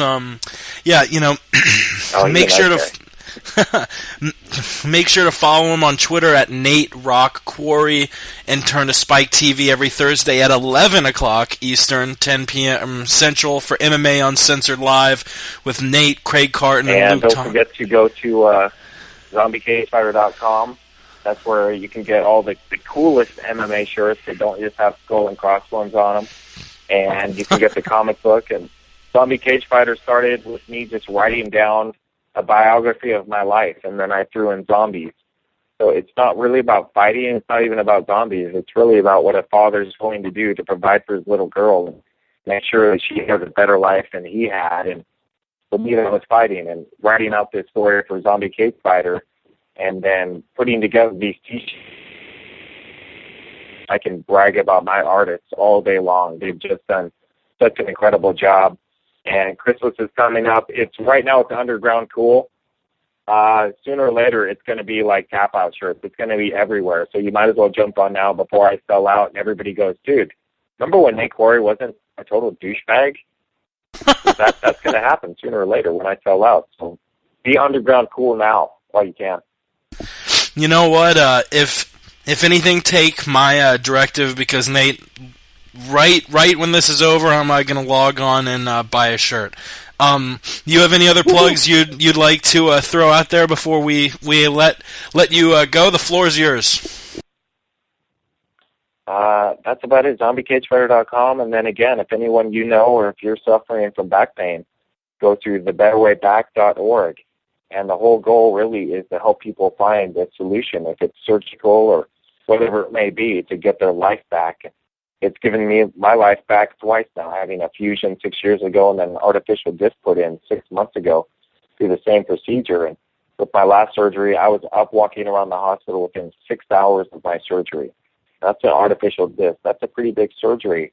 Wow. So being able to get up and walk around a week and a half later, I was back on TV for Spike doing MMA Uncensored, and no one really even knew the difference. Knew that I was gone getting this spinal surgery, and then a week later I'm back doing MMA Uncensored. So especially with the first surgery, fighting 6 times for the UFC, and 2 of those being Fight of the Night performances, if I can put my body through those types of things, you know, somebody that's suffering, you can tell them, man, you can return to gardening or working on your truck, whatever it may be, whatever is holding you back, you can start living your life on your terms again. Wow, Nate, yeah, through 30 episodes, this has really been one of our more memorable interviews. Thank you so much. It's been a real pleasure chatting with you. Have a great evening, man. My pleasure. Thanks for having me on. All right, take it easy, Nate. Hi, Bill. And that was Nate Quarry. Jesus Christ, I almost want to step away and take a break. That was really, I mean, it was definitely the longest interview we've ever had with a fighter. Went an hour and a half. I think the longest we've went with somebody before. We went 45 minutes with Eddie Bravo and Michael Schiavello. You know, especially with Chris gone, I was wondering if I was going to be able to put on a decent interview with someone. I'm not trying to toot my own horn at all.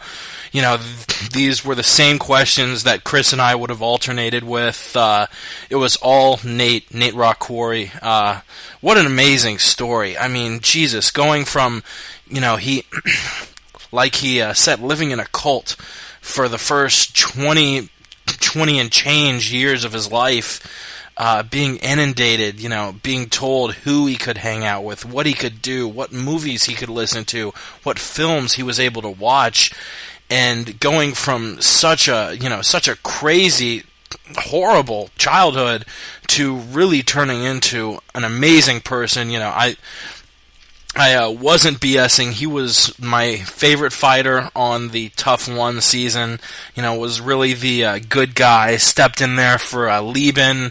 Kind of was the voice of reason with all those knuckleheads, as he put them in the house. But God, so candid, from asking him about his first fight to asking about whether these fights with Diaz Condit, Maynard Guida reminded him of the Starnes fight. I was, when I was writing up these questions, I was almost expecting a answer sort of like, well, they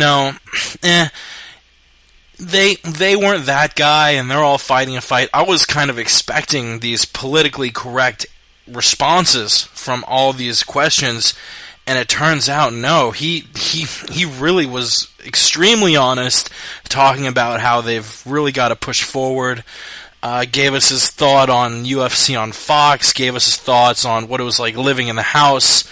Honestly, I was not BSing when I said I was going to go to zombiecagefighter.com and buy a shirt just for anything. I haven't looked at any of the shirts. I couldn't say whether or not I like any of the designs. Even if I don't, I'm going to buy a shirt, because that dude sat on the Horn with us. He's up in the Big Apple filming MMA Uncensored. I'm sure he's just chilling in his hotel, and he sat and chatted with us for 90 minutes for us and for our listeners. And God, what an awesome interview. I won't dote on it any longer, I guess, because we have a lot of MMA news to get to. But yeah, Chris was texting me. I know it's weird. It's our 23rd podcast, the first one without Chris, and he was texting me throughout saying, "Jesus Christ, this is an amazing interview. I feel really bad he can't speak." God, what a horrible podcast to miss out on. But yeah, this lit a fire under his ass, lit a fire under my ass, and was a really, really great interview. Man, I rarely listen to podcasts back, but I'll probably re-listen to this one down the road because it was so good. If you want to call in and talk about the interview or any news subjects we're going to broach, you can call us. The number is 213-457-3380. That's 213-457-3380. If you don't feel like spending that change on a cell phone call, because for some reason you don't have nights and weekends, you can call us on Skype.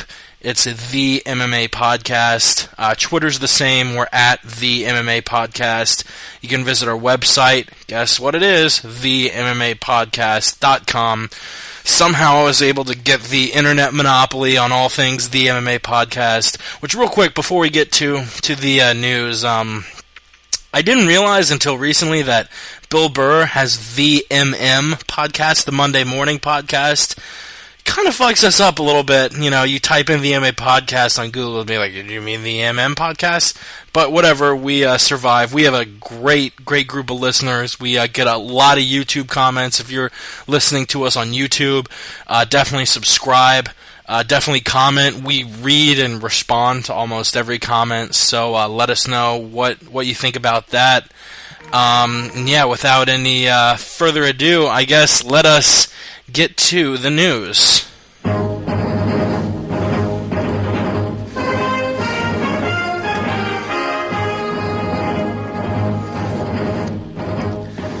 And first bit of news actually coming out today.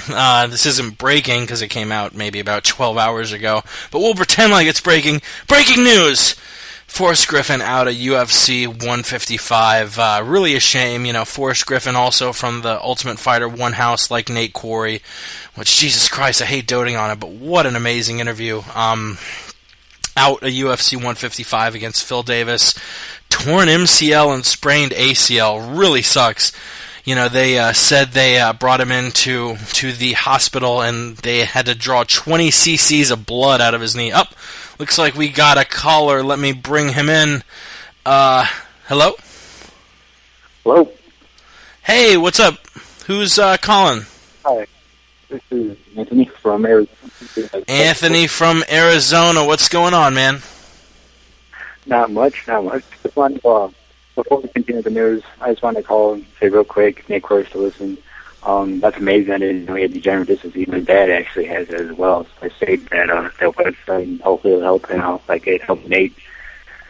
Oh, wow. Yeah, very, very good interview. Thanks, man. Yeah, he was, he really seemed knowledgeable about it. He was talking about your back discs being like jelly donuts, spurting out jelly. I'm probably not going to be able to eat a jelly donut again, but, yeah, that's really, the same way. Yeah, right.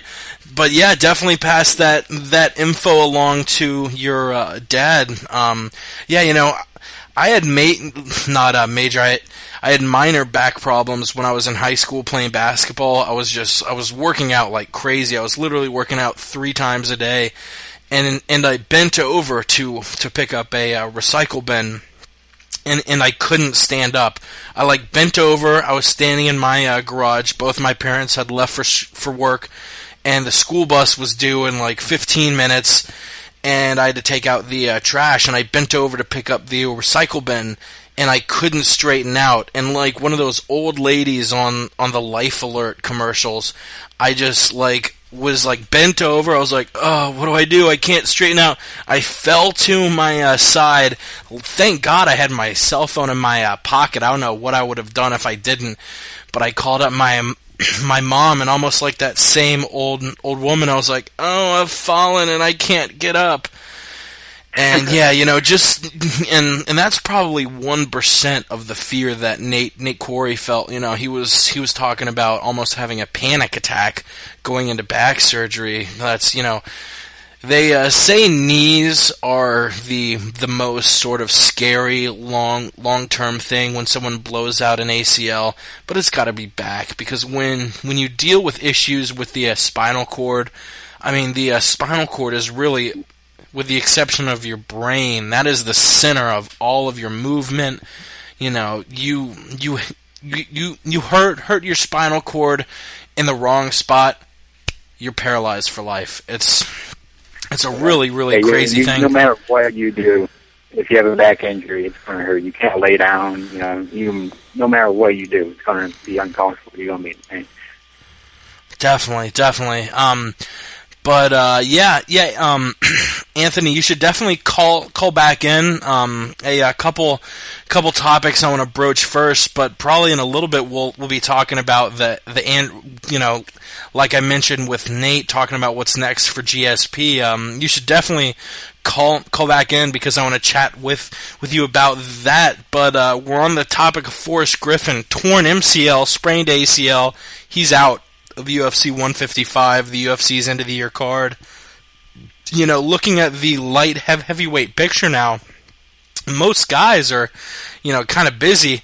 You've got obviously Jones fighting Sonnen in what's going to be the title fight. Quarry and Schiavello both agree that Sonnen doesn't necessarily deserve the title shot. You have Machida and Dan Henderson going to be fighting next February.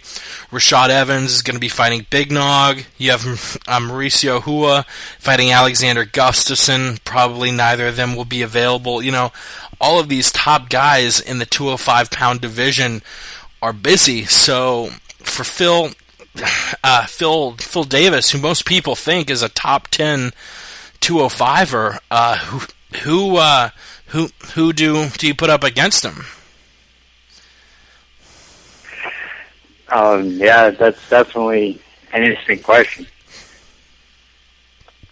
Phil Davis, Forrest Griffin, I mean, I'm not sure exactly. Yeah, sorry to put you on the button there.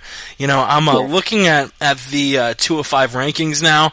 It seems like the top 2 UFC fighters who aren't committed to a fight now, Ryan Jimmo and Matt Hamill. I guess I would expect them to put Hamill up against Davis, which I don't even know if he would do that, because obviously when the UFC matched Hamill and Roger Holley up, they were looking to up Hamill's stock. Hamill, obviously one of the more marketable guys in the UFC. He is deaf, and they sold that Hammer film, so a lot of people know about him. Right, Jimmo is almost the same, a really popular Canadian fighter. There's not really a good answer. Maybe Brandon Vera, which, he's also marketable, coming off a loss. Man, just a lot of guys in the 205-pound division, but outside of Vera, Hamill, and Jimmo, I don't see a matchup that you can make with Davis that would be at all a competitive fight. Really a shame Forrest Griffin is out. We talk about injuries and knee injuries. That sounds really gruesome. He had 20 milliliters of blood pulled out of his knee. Obviously isn't going to be able to fight at UFC 155. I'll pose one more question before I let you go, and definitely stay tuned in and call back in when we're talking about GSP versus whether it's Hendricks, Anderson Silva, Nate Diaz or Nick Diaz. Just a lot of topics I wanted to get to between now and then. Would it be better to match Phil Davis up against another non-competitive opponent? He fought Wagner Prado.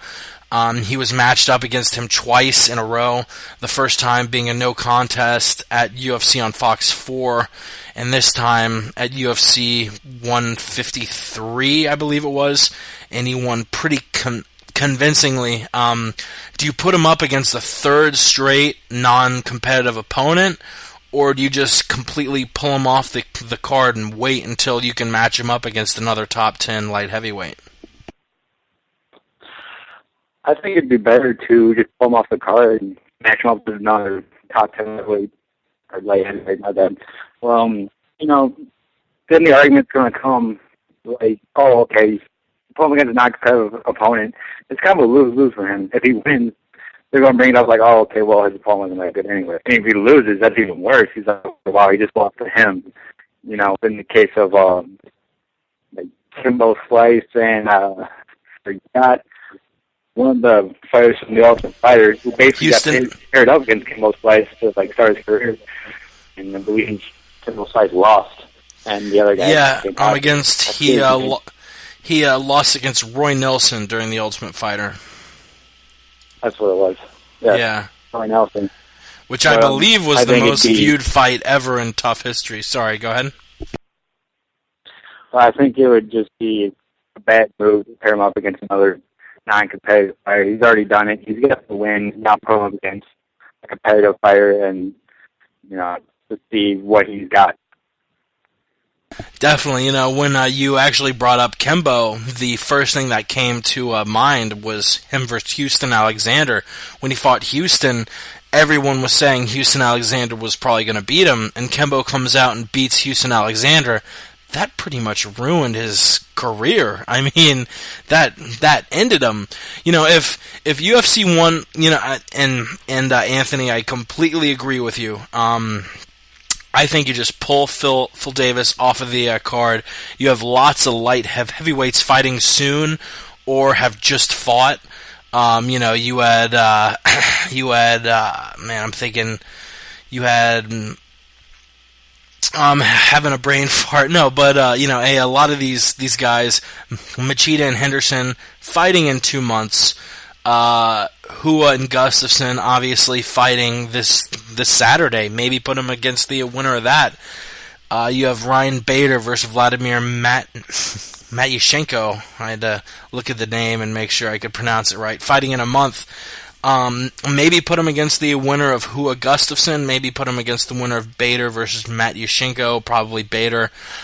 Bader versus Davis is a fight I've been pushing for a while. But if UFC 155 was a weak card, and you didn't have many fights to sell it, I would say keep him on the card and just give him another kind of BS fight. but you have a lot of fights on 155 that are pretty compelling. Obviously, the heavyweight title rematch, JDS versus Velasquez. You have Boch versus Philippou, which, damn, I wish Weidman wouldn't have gotten injured. You have Miller versus Lauzon, which, damn, I wish, this UFC 155 card almost feels cursed. You have Weidman pulling out with injury, Maynard pulling out with injury, Griffin pulling out with an injury. But still a lot of great fights. You have Pickett versus Wineland, a couple featherweight brawlers, or bantamweight brawlers, pardon me. Yushin Okami versus Alan Belcher, Todd Duffy making his UFC return, Chris Lieben making his return. I mean, you have Michael Johnson fighting in the prelims, and he's one of the top up-and-coming lightweights. It's an extremely stacked card. I would actually honestly say probably the most stacked card of 2012, and the UFC likes going out with a bang for New Year's.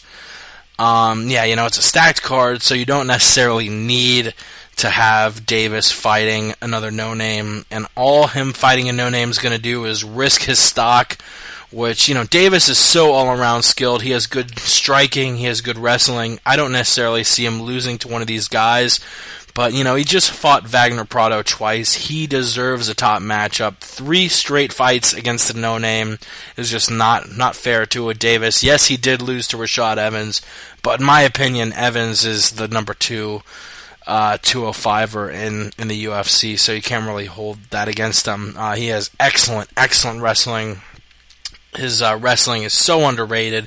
I keep seeing Davis mentioned as one of the top wrestlers in the UFC. Like, come on, Evans, Hashad dominated him. But I totally agree and think Davis should just be pulled off the card and probably fight Bader after he beats Vladimir Matyushenko next month. Yeah, there's too much risk and there's no reward for that type of fight. Definitely. Definitely, yeah. Anthony, if you're listening in, I feel like we're broaching 2 hours, so I almost want to speed through a couple of these topics really quick. But you want to call back in when we're breaking down GSP's next opponent? Sure, no problem. Much appreciated, dude. Yeah, it stinks our boy Chris is coming down with the old strep throat, but Anthony from Arizona, you and Ramses are our top callers, and we really appreciate the support you've given our podcast over. Man, I'm looking at the calendar. It's been 6 months just about since we started. Our first episode was June 6th, and now it's December 5th. It's hard to believe it's been half a year, and callers like you who call in and give their opinion, and just anyone who listens to it, we really appreciate it. Thank you for calling in. I guess I'll speak with you in a little bit when we broach that topic. Yeah, no problem. Thanks for having me. All right, thanks, buddy. Anthony from Arizona, true American hero. Isn't a board-certified physician addiction medicine specialist like our boy Chris, but you know what? That'll do. Really talking about Griffin. God, I don't know what's for him. Most people put him in their top 10 of 205ers, and I do too. But he's just looked so uninspired the last couple of years. If there's any good thing to be taken from this knee injury, I just hope he comes back like a bat out of hell and starts doing it like he did early in his career. And I hope the UFC starts making matches for him that are new and appealing. Because as much as I like Forrest Griffin, ever since the Anderson Silva fight, I feel like all they've been giving him is these rematch fights. They put him up against Tito Ortiz. I mean, 2 of his last 4 fights have been against Tito Ortiz. He had the Rich Franklin fight, which obviously that wasn't a rematch fight necessarily, but that was kind of just, putting two guys with a long legacy up against each other. He had the rematch of Mauricio Hua. in which I don't think many people gave Forrest a chance in that one. I have Hua and Evans being the top 205ers that aren't named John Jones. And, that's he's done well outside of the Shogun fight since losing to Anderson, going 3-0. He won all 3 fights against Tito, Rich, and Tito again by decision. So the UFC hasn't really given him any new diverse matchups that would show off what he can do. I didn't really like the Davis-Griffin matchup. Davis, looked excellent against Gustafsson, Boach, Big Nog, and I think he would look excellent against Griffin. So, put Griffin up against the top 20 guy. I don't know, maybe at this point, bring Anthony Johnson back to the UFC. Looked great in the World Series of Fighting against DJ Lindemann. Put him up against a Ryan Jimmo. Put him up against, put him up against a Hamill. That would be super entertaining. Put him up against the winner of Teixeira vs. Rampage, which is also going to be in January. Like I mentioned, the same card that Bader and Matyushenko are going to be fighting at. I don't know, just put him against someone new and interesting that we actually can take and see what Forrest Griffin's real stock is. I think all of us knew that he was higher than Tito Ortiz. Moving on, we have Dominic Cruz. God, what a bizarre story. Dominic Cruz out another 6 to 9 months. He was injured in training, one of these stupid injuries where he's training with somebody and somebody training has nothing to do with the routine that he's doing, rolls up on him, tears his ACL. He's out for a year, which is horrible enough. I mean, Dominic Cruz is one of these guys, kind of like GSP. Dominic Cruz is the most dominant bantamweight we've ever seen. He lost once to Uriah Faber and avenged the loss.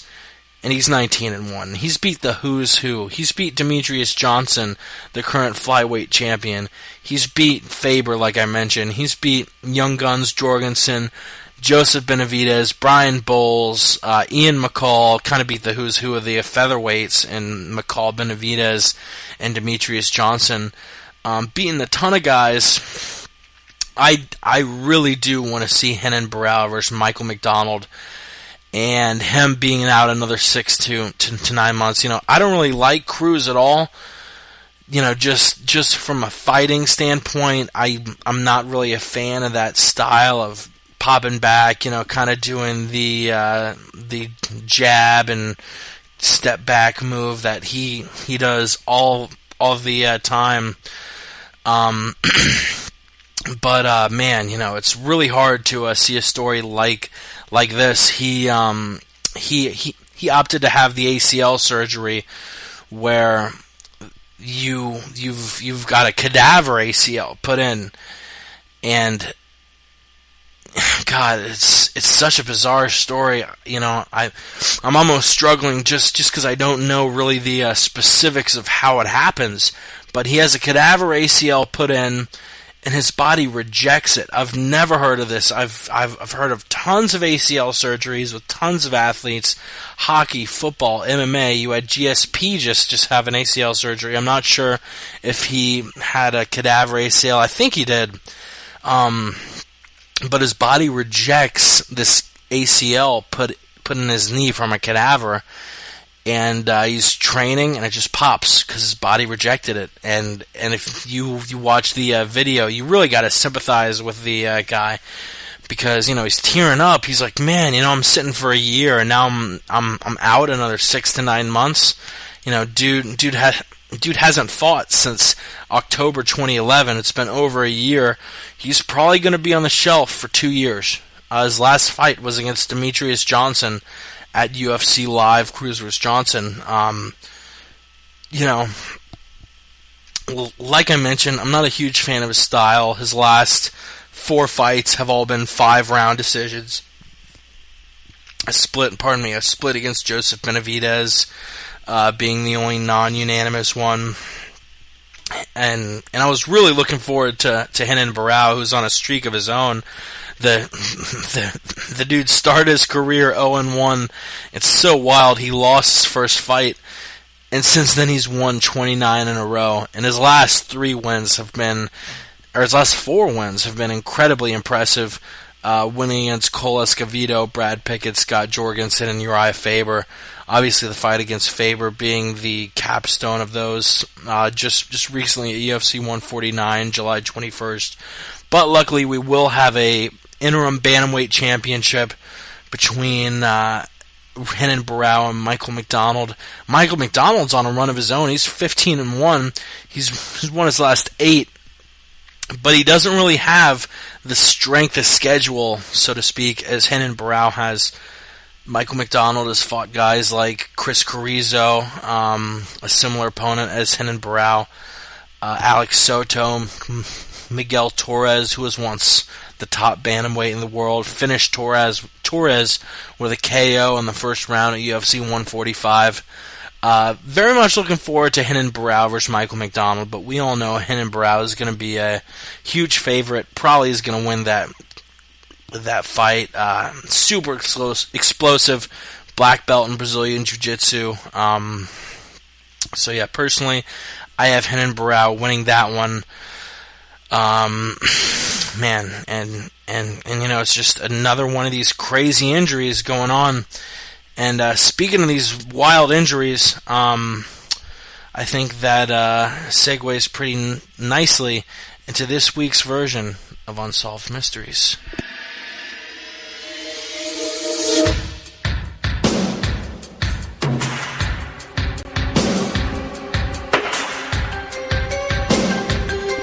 This week on Unsolved Mysteries, we talk about the latest injury bug hitting the UFC. What has caused it? Why are all of these fighters getting injured? We've talked about injuries before. Forrest Griffin, out this week because of a knee injury. Dominic Cruz, out, failed cadaver ACL. George St. Pierre, out for a long time until he faced Carlos Condit. Why are all these fighters getting injured? What is the cause to every single one of these fighters being hit by the so-called injury bug? Mentioned before at UFC 155, you had Gray Maynard out because of injury. Chris Weidman out because of injury. Arguably the story of 2012. All of these fights sullied by injury. UFC 151 cancelled due to injury. What is the cause? Theory number 1. There is a voodoo curse set by Bjorn Rebney against the UFC. Theory number 2. These motherfuckers are training dumb. Because of their training routines, they keep getting injured and keep fucking up. Theory number 3. I can't think of a theory number 3 because I did not prepare well enough for this bit. Theory number 4. I don't have a theory number 4 either, so that was dumb to say theory number 4.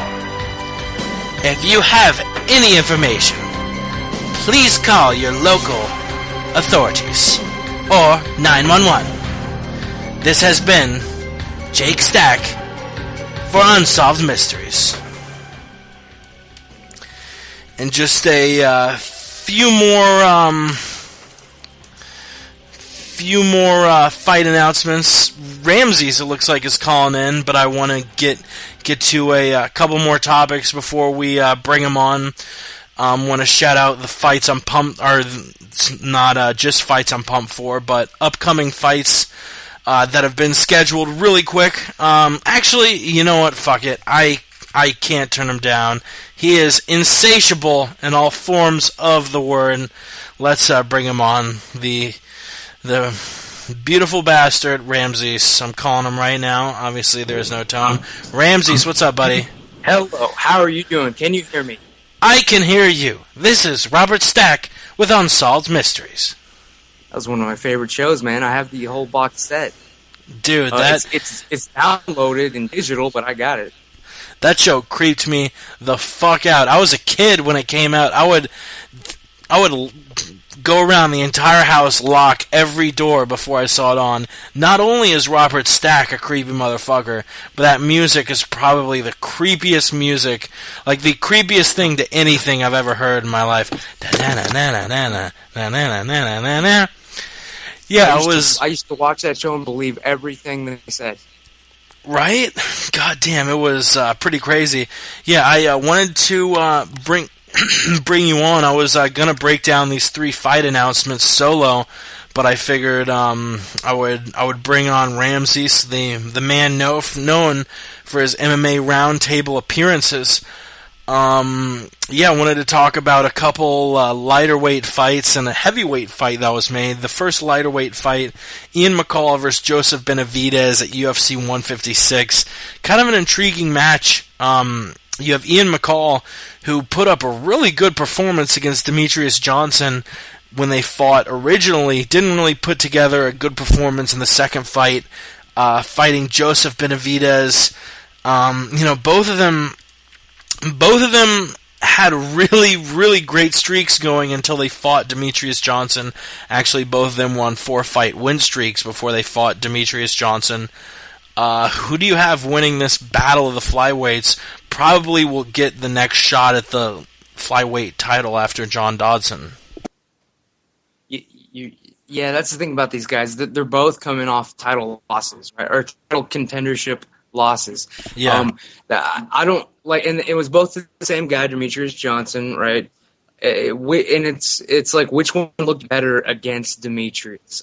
You just hit me with that right now, so I'm gonna have to rewatch both fights just to see who did better. I know that Ian McCall, he had a draw against Demetrius, so right away that tells me that he probably puts up a stronger fight the second time around.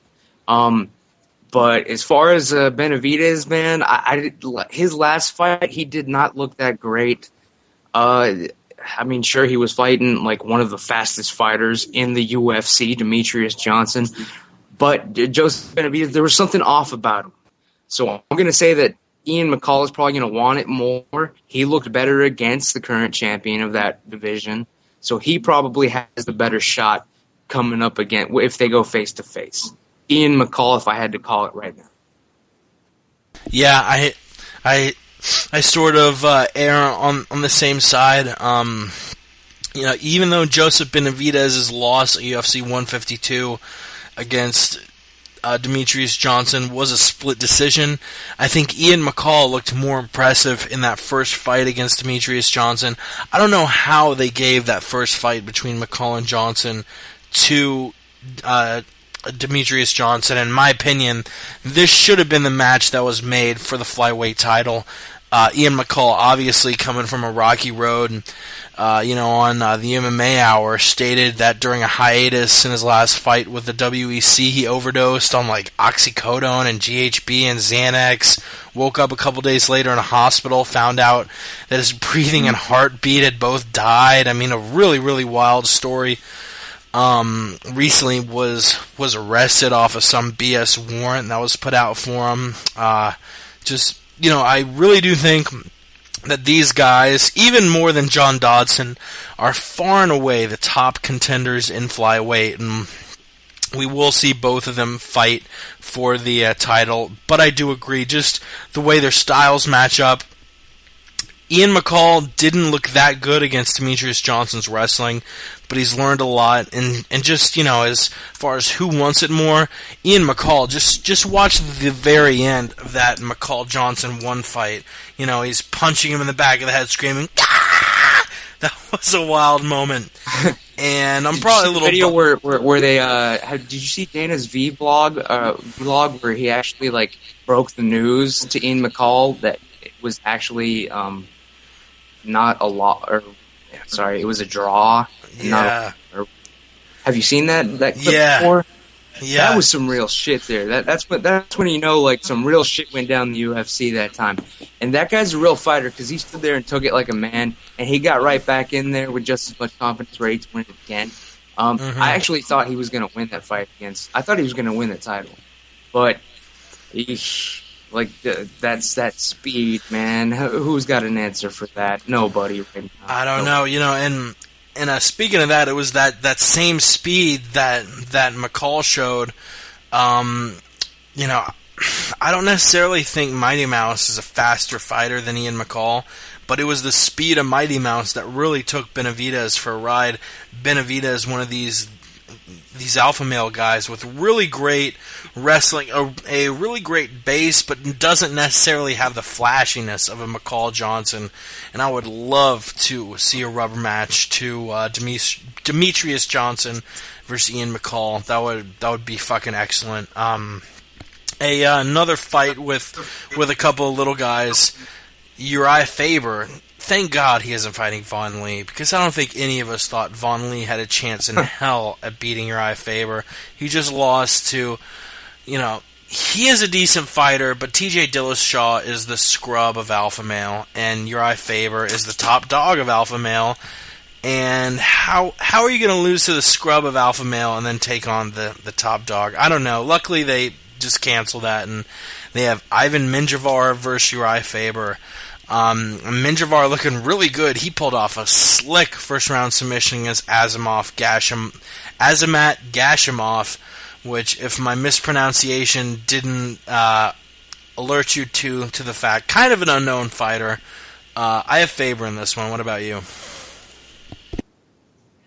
Well, really, Uriah Faber, the first thought that I had when Dominic Cruz blew his knee out again, or, overtrained, the surgery failed, whatever the story is, first thought that went through my mind was, oh God, now they're going to try to pump up Uriah Faber again for another fucking title shot. Yeah.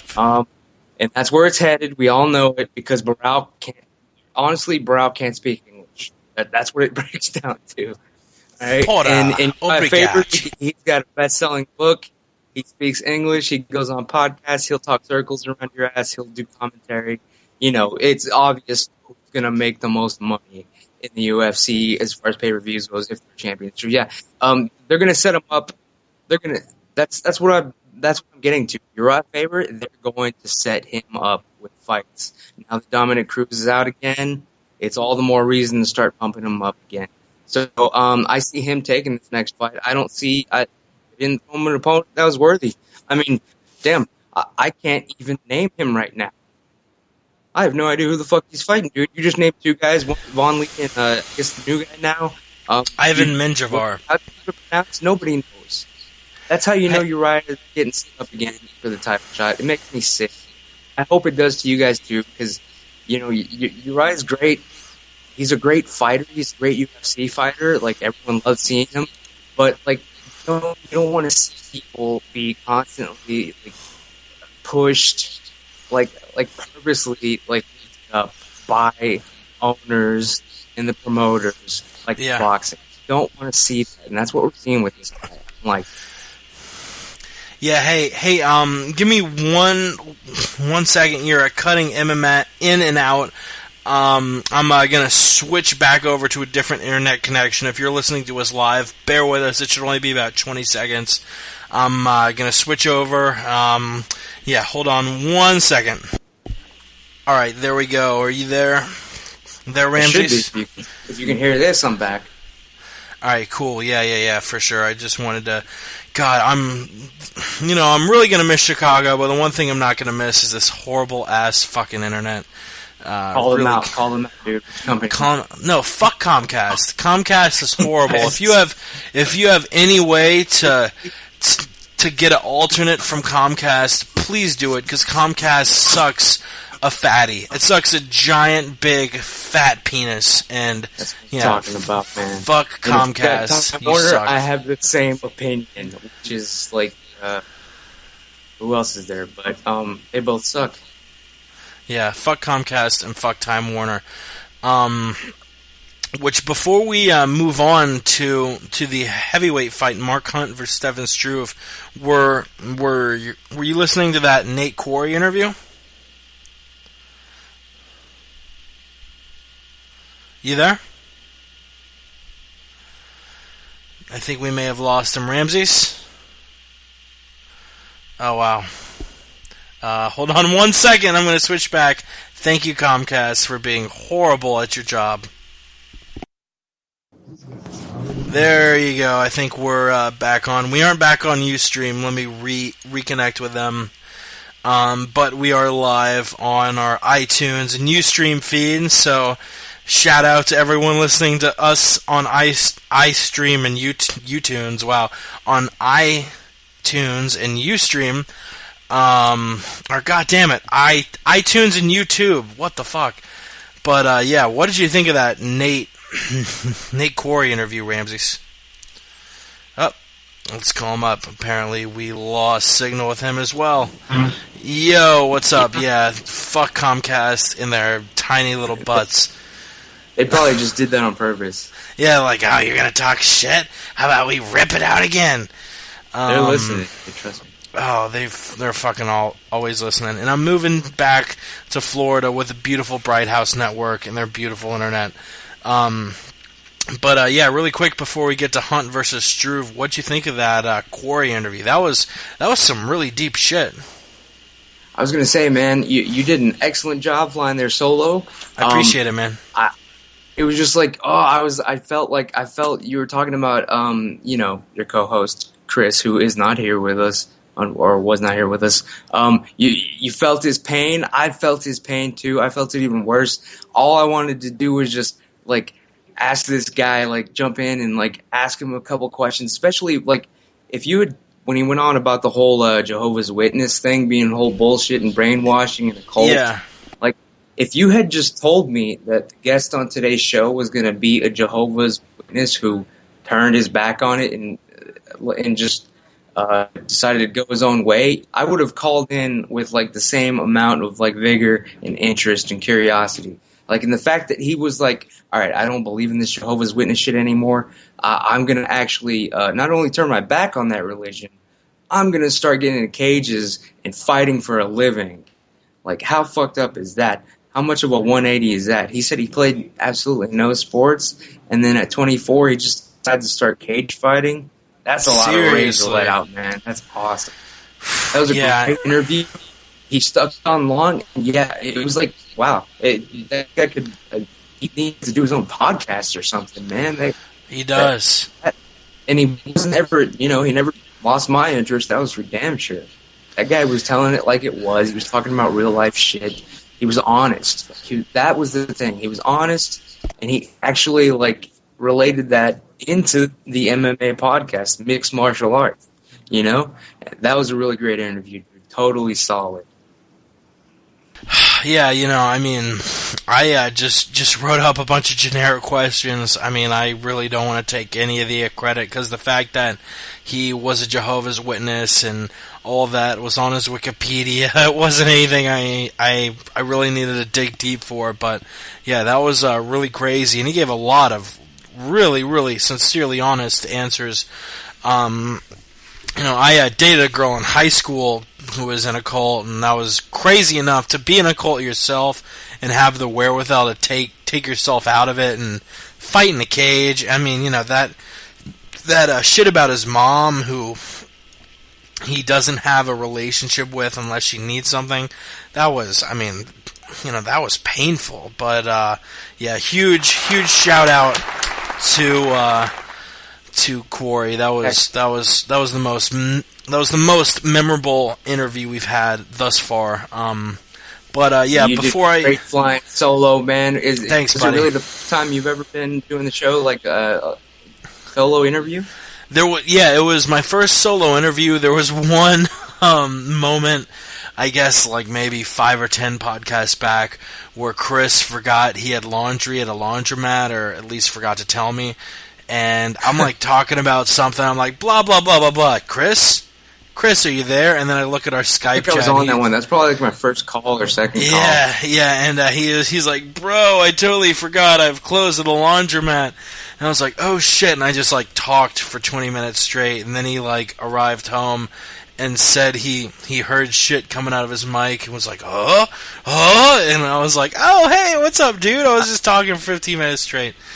But no. Hey, by the way, is he all right? Is he lying someone's head? Like, no, he's all good, and he'll definitely be back next Wednesday, and he'll probably be back tomorrow for the MMA Roundtable, which you and Chris will be joined in on.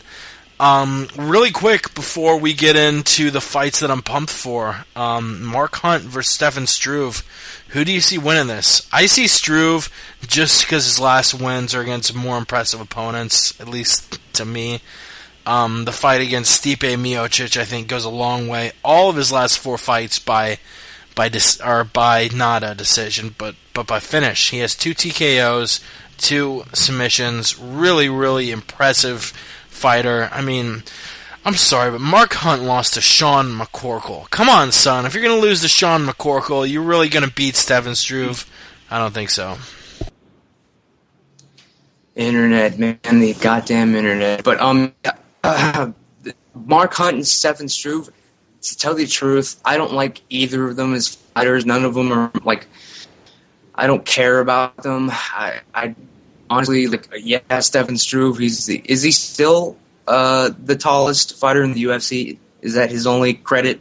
Is he still the tallest officially? I think he's the tallest. He doesn't have the longest reach because that freak John Jones maybe might have outbeat him. Nope, no one. Sure, no one's a 7-footer. That's all he's known for to me, and I'm a huge MMA and UFC fan. But I don't like Mark Hunt. I don't like Stefan. Oh, it looks like we may have lost him. Did our Ustream cut out as well? Amazing. Thank you, Comcast, for being so great. Thank you, Comcast, for sucking giant barrels. At least our iTunes and YouTube fans will be able to hear that random rant that I had against them. Let's try and reconnect because Comcast sucks complete balls. I really shouldn't keep saying Comcast sucks complete balls because that's probably why I keep getting knocked offline. But he's talking about Hunt versus Struve. Both guys have not, I don't want to say shaky backgrounds, but neither of them have really shown that they're elite in the heavyweight division. And we're getting back online on Ustream. Sorry about that. Blame Comcast because they suck complete balls. Are you with us, Ramses? Yes, sir. Sorry about that to anyone that's tuning in, trying to listen. There's internet issues. It's the year 2013. It's a miracle that, like, we're even online talking UFC, MMA shit in the first place, like, from around the world. But, sometimes this shit falls apart. Bear with us. Couldn't put it better myself, brother. Yeah, but Mark Hunt and Stefan Struve, nobody cares about that fight, man. I don't even know why you brought it up, to be honest. It's going to be the tall guy against, like, Mark Hunt, who, like, you have to dig for in your mind just to remember his face. If he was in a lineup, I bet maybe 2 out of 5 of us could pick him out.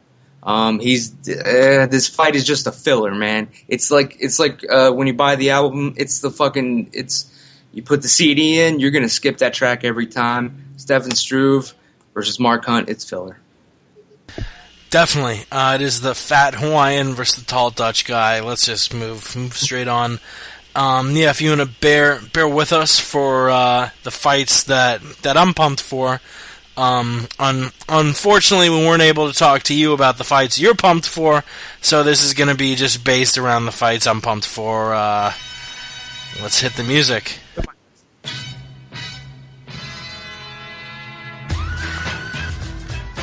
Alright, 3 fights I'm pumped for December.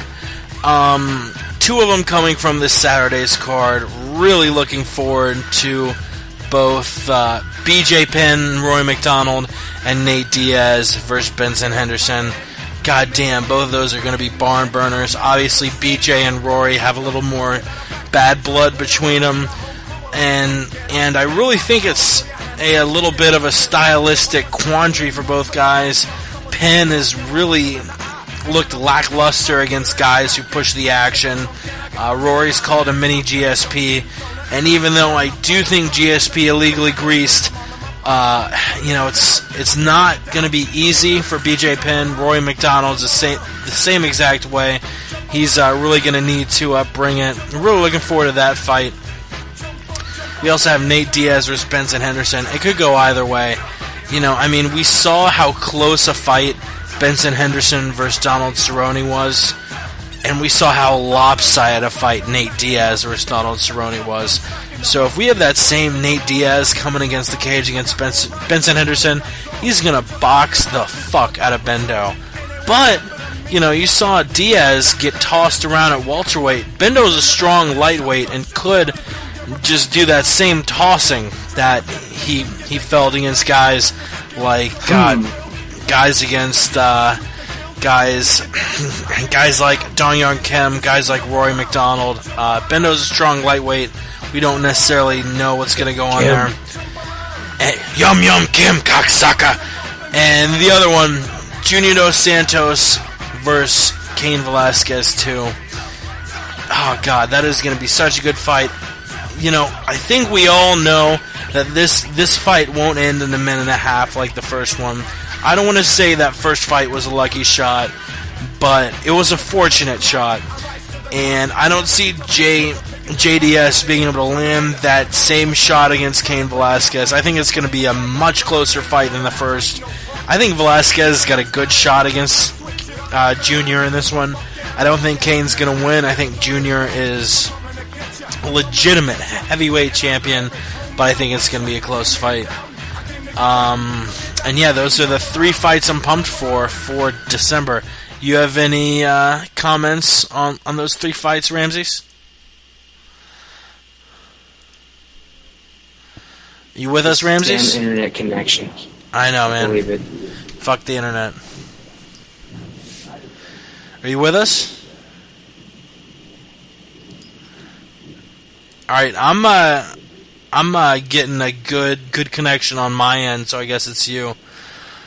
Definitely call us back whenever you are able to. With that connection, I'll also send a call back whenever. Cause it looks like it might honestly be on my end. God damn Comcast. I fucking swear to God, I've said it a million times, but if you can somehow get away from Comcast, don't get their fucking service, because this is driving me crazy. I'm moving away from Chicago in a week, and I would have Comcast come out and check my internet out, but they said, if we determine this is your fault, we're going to charge you $50. I'm moving away in 2 weeks. It's not worth the $50, which I'm sure these smart-ass people are probably going to show up and be like, oh, yeah, you're $50. Fuck it. Yeah, it was your fault.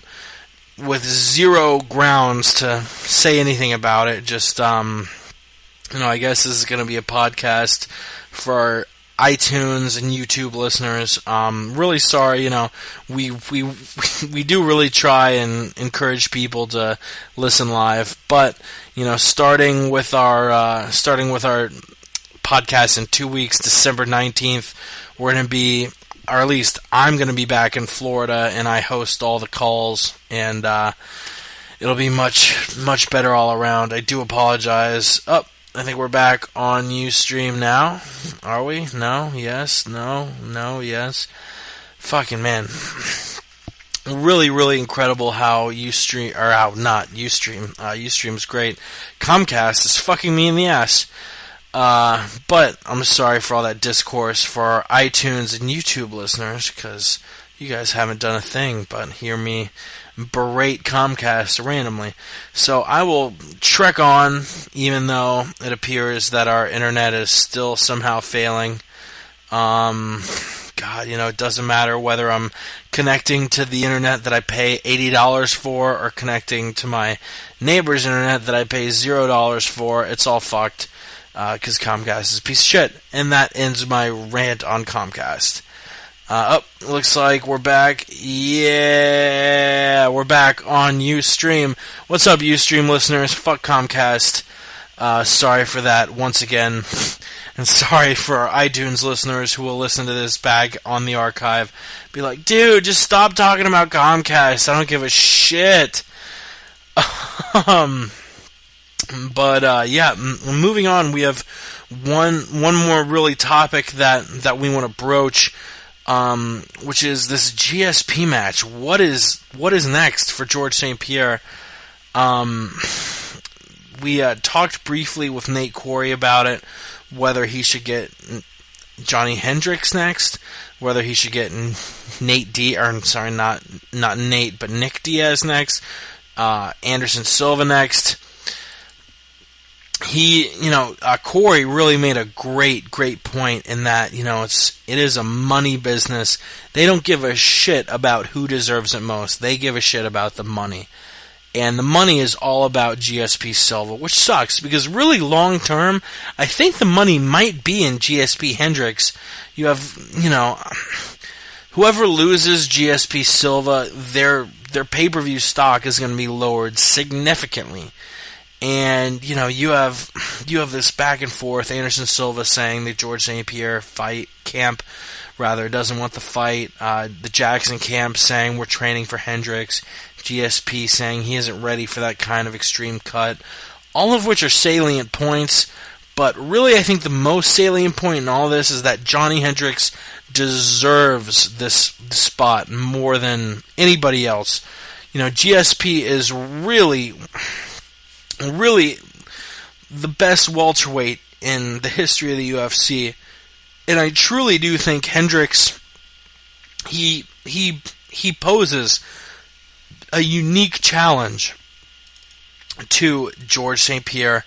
GSP known for his wrestling. Hey Miller, you back on? Anthony from Arizona joining the podcast. What's up, son? How's it going? Yeah, said we wanted to join back up with you for this GSP Silva chat. I'm glad you could join in. Ramsey's going through a little bit of technical difficulty. Hopefully we can add him back in onto this GSP chat. Sorry about the technical difficulties once again to our Ustream listeners, our iTunes listeners, who I'm sure are just fed up with hearing me talk about it. What is next for GSP? Oh, looks like we have Ramsey on. Cool. We have a little mini round table here with our two most notorious callers, Miller from Arizona and Ramses. Just talking about what's next for GSP. GSP, his camp obviously very tentative against the Anderson Silva fight. Vegas is saying it's probably going to happen. Dana's saying it's probably going to happen. What should happen next for George St. Pierre? Personally, I think it should be Hendricks. Hendricks poses really unique threats to St. Pierre, being the second best wrestler in the division. I think he probably could quell George St. Pierre's takedowns, unlike Carlos Condit, and he has that hell of a left hand, rather. Probably has the hardest left hand in MMA, even more than that left hook by Paul Daly.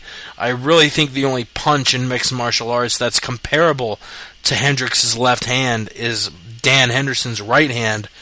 What do you guys think is next for George St. Pierre, and what should be next? I'll pass it off to Miller first. Well, first off, everybody wants to see GSP versus Silva. It is the dream fight, but that's just what it is. It's a dream. Is it going to happen? It might, but I think realistically, GSP versus Johnny Hendricks is definitely the next fight for GSP. In terms of how this fight's going to go down, I still see GSP winning it.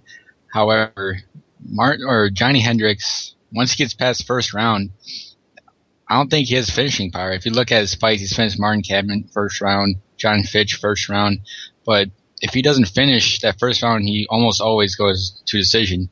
GSP's kind of the same way, except he hasn't finished anybody, correct me if I'm wrong, since UFC 94. So I definitely see it being a unanimous decision for GSP, and I think that's how that fight would go down. Johnny Hendricks will have a shot that first round, but after that, it'll be all GSP. Well, Miller, I got to say, that is the fight that should happen next if the UFC was a realistic, company as far as setting up fights in order of the way they're deserved, but it's not. GSP versus Hendricks, that ain't going to happen. I don't see that happening because basically GSP got his ass kicked by Carlos Condit. He got beaten up. He won the decision, but I've got to say, and I've got to break it down here, and just I've got to be the one saying that no one else is. All right, Carlos Condit gave that fight up to GSP because, not on purpose. I'm not saying that Carlos Condit took a dive or that he lost on purpose. I'm just saying that he did not attack GSP's weak-ass knee. He didn't try to finish GSP at any point, like when he could have used his weakness against him. He never went for the bad knee. So right there, that tells you something's in the air. The fact that Anderson Silva was taking up 25% of the screen for the last round tells you a little bit even more. Right when I saw Anderson Silva for the whole fifth round just in the corner there, I was like, oh my God, GSP, they're just trying to set up this fight next. Basically what I'm getting at is this. GSP's next fight has to be the Anderson Silva fight, because he looked so bad in his comeback against Condit. He barely won the fight, and he only won because Carlos Condit did not attack his bad knee. He barely won that fight. He looks bad. He knows he's probably got only one good fight left in him. And that's just what I mean money-wise.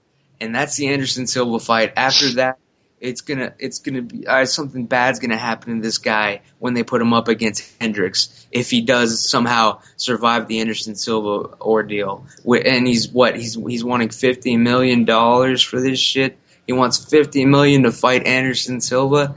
That's how you know he's done the math. All right, he knows this is probably his last fucking fight. He's gonna ask for as much as possible, and then they're gonna go from there. Deal. Break him down. They're going to be like, GSP starts off with $50 million. Dana White hits him back with, how about $2 million? And then GSP is like, no, this is my fucking knee, man. I got to have this fight against Anderson Silva. I got to have security, job security. He's going to ask for then maybe $40 million. And then they're going to break it down. He's probably going to end up making $10 million out of this fight said and done. Anderson's going to make probably $10 to $15 million. Everyone's going to be rich. Everyone's going to buy it. We're all going to buy it. Everyone listening to this podcast is going to watch the fight. Everyone talking on it is going to watch the fight. This fight, it was meant to happen. It's going to go down. It's the big money fight. We all want it. There's no reason to complain about it. I'm just saying, don't make GSP out to be like he's back as a champion, because he's not. He got his ass kicked. Straight up, Carlos Condit, I believe, could have knocked him out, beat the shit out of him, taken him down, broken that fucking knee, ruined that whole damn enterprise forever at any point. Thank you. But we cannot look at what could have happened. We have to look at what has happened. No matter what the reason is, GSP still beat Carlos Condit for whatever reason. Carlos Condit, cocksucker.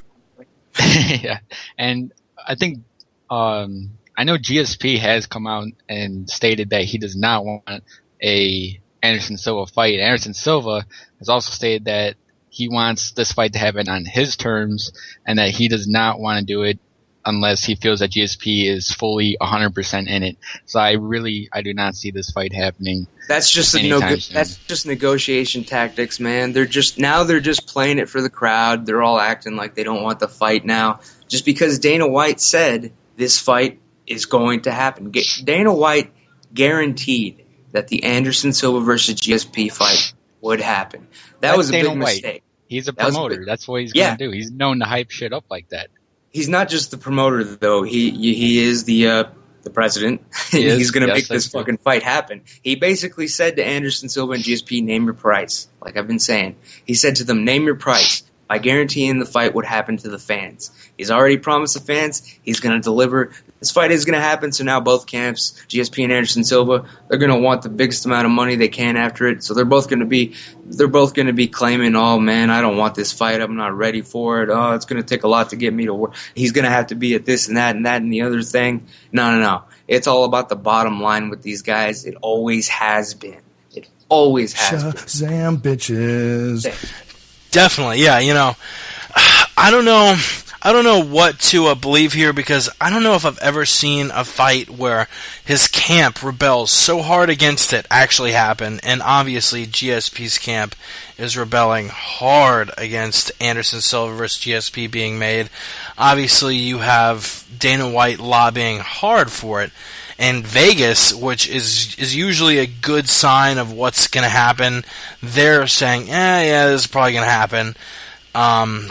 Man, I'm not sure. Before I get into my 10 seconds of sports really quick, I think we've covered most aspects of this except for the fights themselves. Let's look at each fight. GSP Hendricks, GSP Silva. I think both fights have a lot of challenges posed toward the champion George St. Pierre. What do you see happening in either scenario? GSP Silva, I'm sorry, but Anderson Silva is a computer, and I see Anderson Silva winning that one by first round KO, second round KO, however he wants it KO. As far as GSP versus Johnny Hendricks, I think that's a much more compelling matchup. GSP obviously a dominant champion, but Hendricks has the tools that GSP really, it was hilarious when Firas Zahabi was saying, oh yeah, they think Nick Diaz is the number one contender. Obviously, they don't want to fight Johnny Hendricks. Obviously, Nick Diaz is a much better matchup to George St. Pierre than Johnny Hendricks is. Diaz is kind of the pitter-patter puncher, the jiu-jitsu guy, the guy that George St. Pierre can fuck up. Whereas Johnny Hendricks, I mean, we don't know whether, I think most people think Hendricks and St. Pierre are the top two wrestlers in the welterweight division. I would say George St. Pierre is number one, but after seeing Team TriStar kind of lobby against this Johnny Hendricks fight, I'm thinking, maybe Hendricks is a better wrestler than GSP. I think both of you would agree that Silva would just beat the living shit out of George St. Pierre, and that Silva-John Jones is a more intriguing matchup. But in either case, whether it's GSP Silva, GSP Hendricks, how do you see either of those fights playing out? I'll start this one up with the boy Ramses from Texas. Okay. Oh, God. Look, basically, I do disagree with you. GSP versus Silva would be a more competitive fight than GSP versus Hendricks, in my opinion. Really? Yes. GSP versus Hendricks, it's over probably, like they'll touch gloves, and then that glove will slide right by GSP's neck, just in his jaw, and then he's knocked out, all right? Like it'll be somehow the fight, GSP will be knocked out before they touch gloves somehow, all right? Versus Hendricks, he doesn't stand a chance. He gets a flash knockout just like Fitch did, just like this other sucker did. Oh, Jesus, I'm drawing a stone blank here, smoking marijuana, you know what I'm saying? Shout out to Austin. Shout out Austin, shout out South by Southwest, shout out to marijuana, making podcasts happen since podcasts have been invented. When the fuck? That's a stone question for another time. But basically, GSP versus Hendricks, there's no question Hendricks knocks him out round one. Easy. That's my opinion. That's why you won't see it happen. Now, GSP versus Silva, that's a more competitive fight because it has to be. I mean, again, you mentioned earlier that you loved watching Unsolved Mysteries. I'm sure they featured a conspiracy or two. I remember that. I'm Robert Stack. GSP versus the Silva fight would be the biggest choreographed Dancing with the Stars match sparring session that you've ever seen. All right, they would bring in Steven Seagal to plan out every move that was executed in a GSP versus Silva fight. Sorry. Look, why? Because even I was listening earlier. Even Nate Quarry was trying to say this. The UFC will put on the fight and is going to make the most money. All right, so yeah, GSP versus Silva, that's going to get put on. It's going to make the most money. But what don't you want to happen if you're the UFC? You don't want to see one of your top pay-per-view fighters destroy and end the career of another one of your top pay-per-view fighters. So this fight will be a dancing match. They'll know not to hurt each other. They don't want to hurt each other. What they want to do, ideally, is like get in there, make a fight look good. Of course they're going to try to beat one another, but I'm saying they're not going to try to hurt each other. That's you've seen that a lot. You've seen that all season on The Ultimate Fighter, by the way. But what I'm saying is Anderson Silva versus GSP, they're not going to hurt each other. Too much money at stake.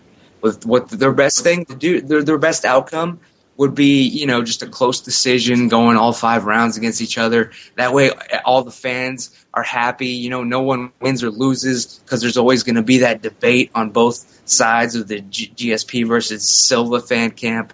They're just going to be like, oh, no. Silva barely beat GSP, which is what I was actually going to answer your question about GSP versus Silva, who would win. Anderson Silva would win by decision or by some just some simple kind of like GSP, just GSP would break at some point, but not break because he's getting hurt. He would just at some point just he would instead of getting beaten up in this next fight, he's gonna want to survive and get paid to fight another day.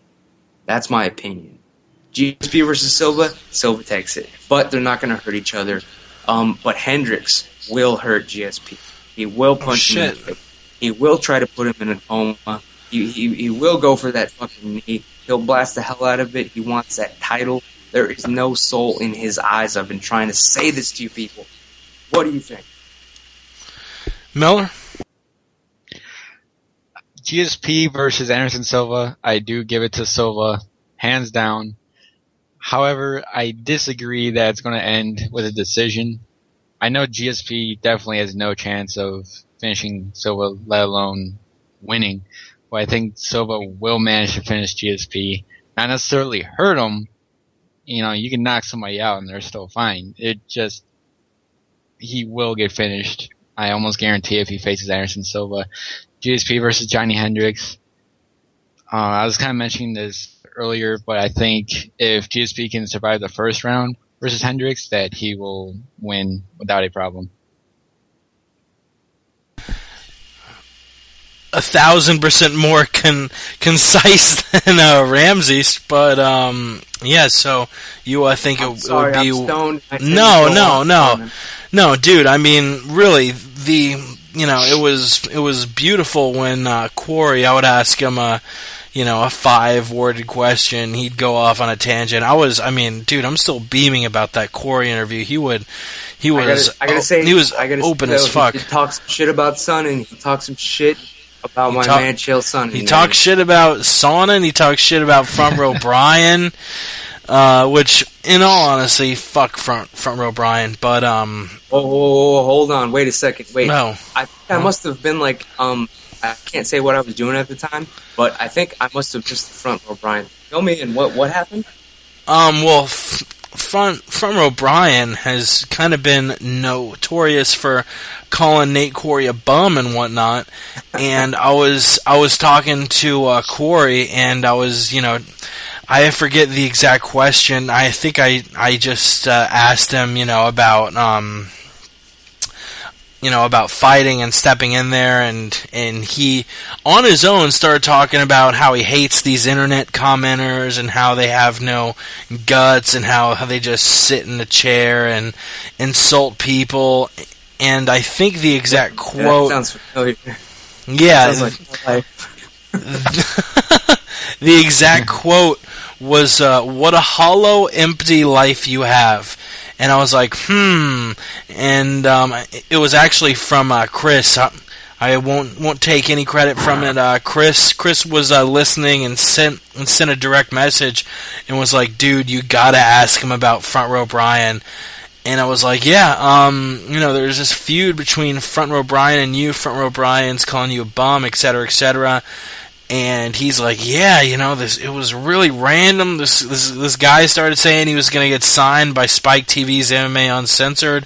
He was going to take Craig Carton's position. And then I asked Craig and I asked the producers, and they didn't know anything about this. Obviously, he was just making shit up. And, Quarry kind of owned the shit out of Front Row Brian. Oh, damn, that was probably the precise moment, like the precise minutes that I wasn't listening. But I've got to say, they should probably talk or something, or like maybe this was probably a long time ago, I'm guessing, because I'll be honest, I'm a Front Row Brian fan. He's actually helped me out. I am too. I owe Front Row Brian a few favors, actually. Like, the guy has always been honest and real with me, and like he actually is pretty legit about his info. I mean, you got to admit that he's got the legit info. Yeah. He is a social media source. He was, from what I understand, before I even because to be honest, I was referred to speak with Front Row Brian and connect with him, by let's just say a favorite fighter of mine.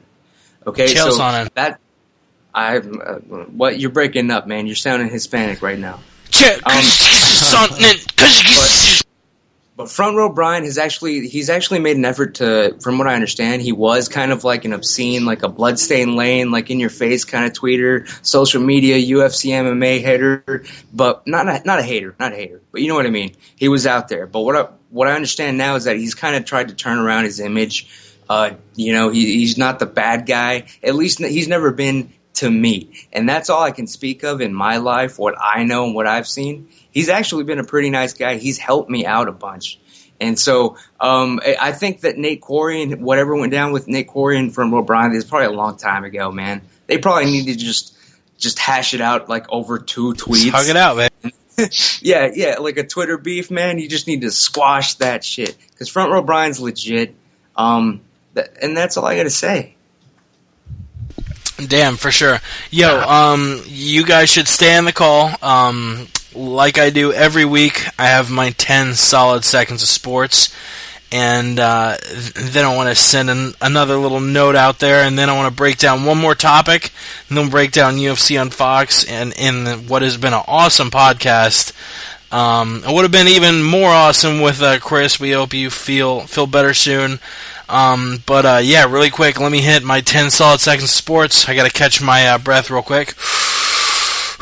This is a breathtaking segment in all senses of the word. Alright.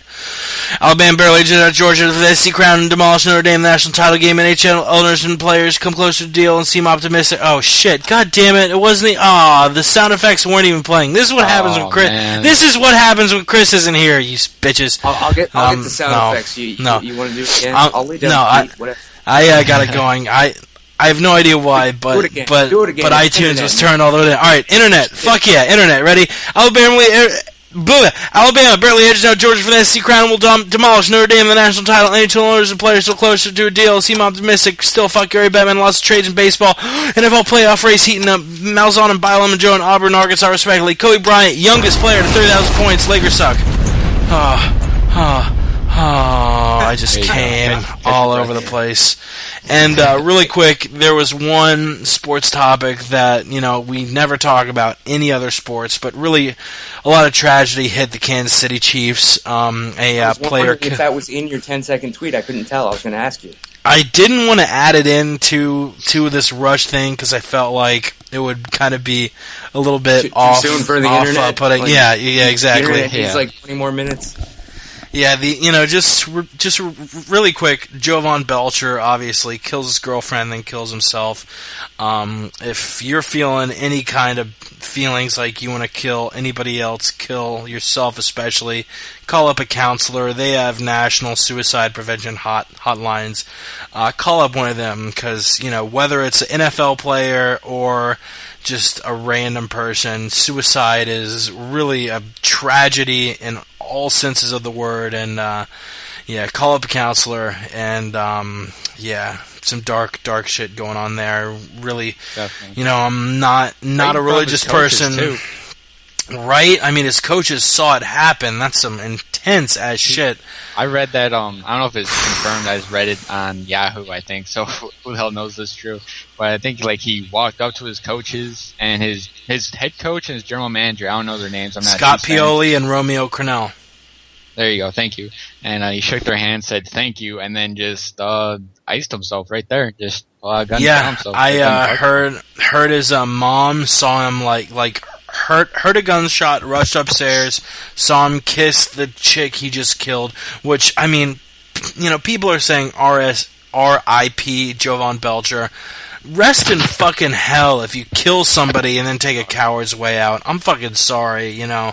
If you're gonna kill someone then take the coward's way out, I have zero respect. But he deserves no respect. I mean, no, it's sad zero. That he made this. I don't know why, but there was no reason for it, and the last thing he should do is honor him. And then he apparently kissed his kid and ran off, and his mom called the cops, and he crouched like behind a car or something and iced himself. Just some really, really crazy shit.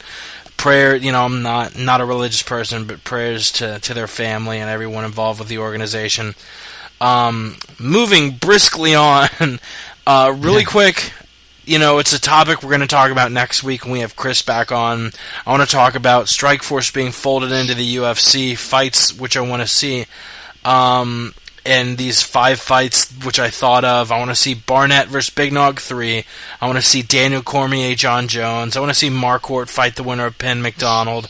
I want to see Gil Melendez versus Eddie Alvarez. And I want to see Luke Rockhold versus Michael Bisping. Of those 5 guys, which are really the premier 5 in Strikeforce, Barnett, Cormier, Marquardt, Melendez, and Rockhold, which are you most looking forward to see in the UFC? Miller? I'm actually going to pass on this. I have very, very little knowledge of Strikeforce or the fighters, so You I'm son going of to a pass bitch. on Ramsey. I'm sure Ramses has a strong opinion. I'm sorry, you're going to have to repeat the question for me real quick because I was smoking marijuana. Did I mention I smoke marijuana and I watch UFC fights constantly? That's what I do, man. That's what Like a fucking boss. Like I'm a even doctor. on the podcast live, and I didn't even hear the fucking question because I need to be high to answer whatever. So please. And if you want to listen to his podcast, which I haven't heard yet, I gave it up that I haven't heard it yet. But Word on the Street I know you've podcast, never I'm getting heard to it. before because I know. I know for a fact getting that to you've it. never listened to it before because you would have never had me back on your show. Like, Oh, trust did you- me, when you finally get did you around talk to shit? listening to my shit, dude.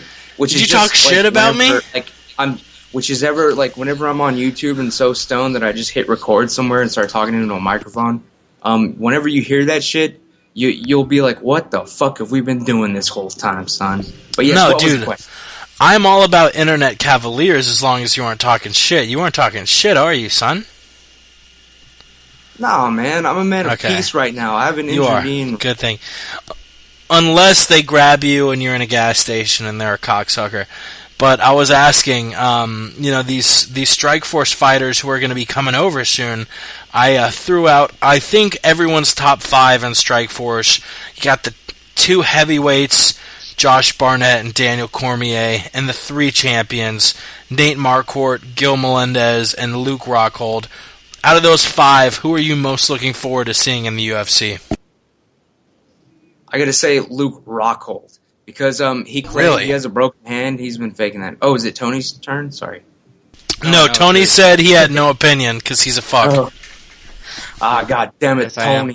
Tony Miller from where are you from Tony, again? Arizona. Tony from Arizona, man. We're in Phoenix. You got the Chandler lights there going on. Yeah, Rockhold, dude. Rockhold, he's been holding out with the weakest excuse. Oh, my hand's broke. But that's bullshit. Come on, he knew, he saw the collapse of Strikeforce coming, just like everyone else did who faked an injury and got pulled out of all the last 3 fights. They're all smart guys, smart managers. They're doing what every one of us would have done. Yeah, I mean, Strikeforce or the UFC. What are you gonna do? You're gonna say my fucking hand's broke. And what's a doctor even going to say? No, your hand's not broken. And you're going to be like, nope, my hand's broke. I'm not going to fight. That's the end of the story. You want to keep being my doctor or not? End of story. So yeah, Rockhold's going to come back and kick the most ass. That's going to be a fucking anytime he steps in the UFC ring. That's going to be fucking awesome. Gilbert Melendez, it's always going to be like up to whoever he's up against. But like Rockhold, you're always going to see some shit go down, especially when he hits the big time, the UFC. That's when you're really going to see him try like some explosive ass shit that you've never even seen out of him before. And that's the word on the street. Word on the motherfucking street. Yeah, Yes. Personally, I want to see Cormier. It's kind of a win-win with the heavyweight title, because if Dos Santos wins, boom, you still have this hard hitter at the front of the heavyweight pack. Do want to see Junior versus Alistair. They've been talking a lot of shit. Two top-notch strikers. Probably the two best heavyweight strikers maybe we've ever seen. But the upside of Velasquez winning would be Cormier moving down to light heavyweight. We saw Cormier toss around Josh Barnett like a fucking rag doll. Honestly, I think he could do John Jones the same way. I think John Jones' biggest threat outside of people named Anderson Silva is Daniel Cormier. And Daniel Cormier seems a lot more receptive to fighting John Jones than Anderson Silva does. So personally, I'm all for Daniel Cormier. He is a beast.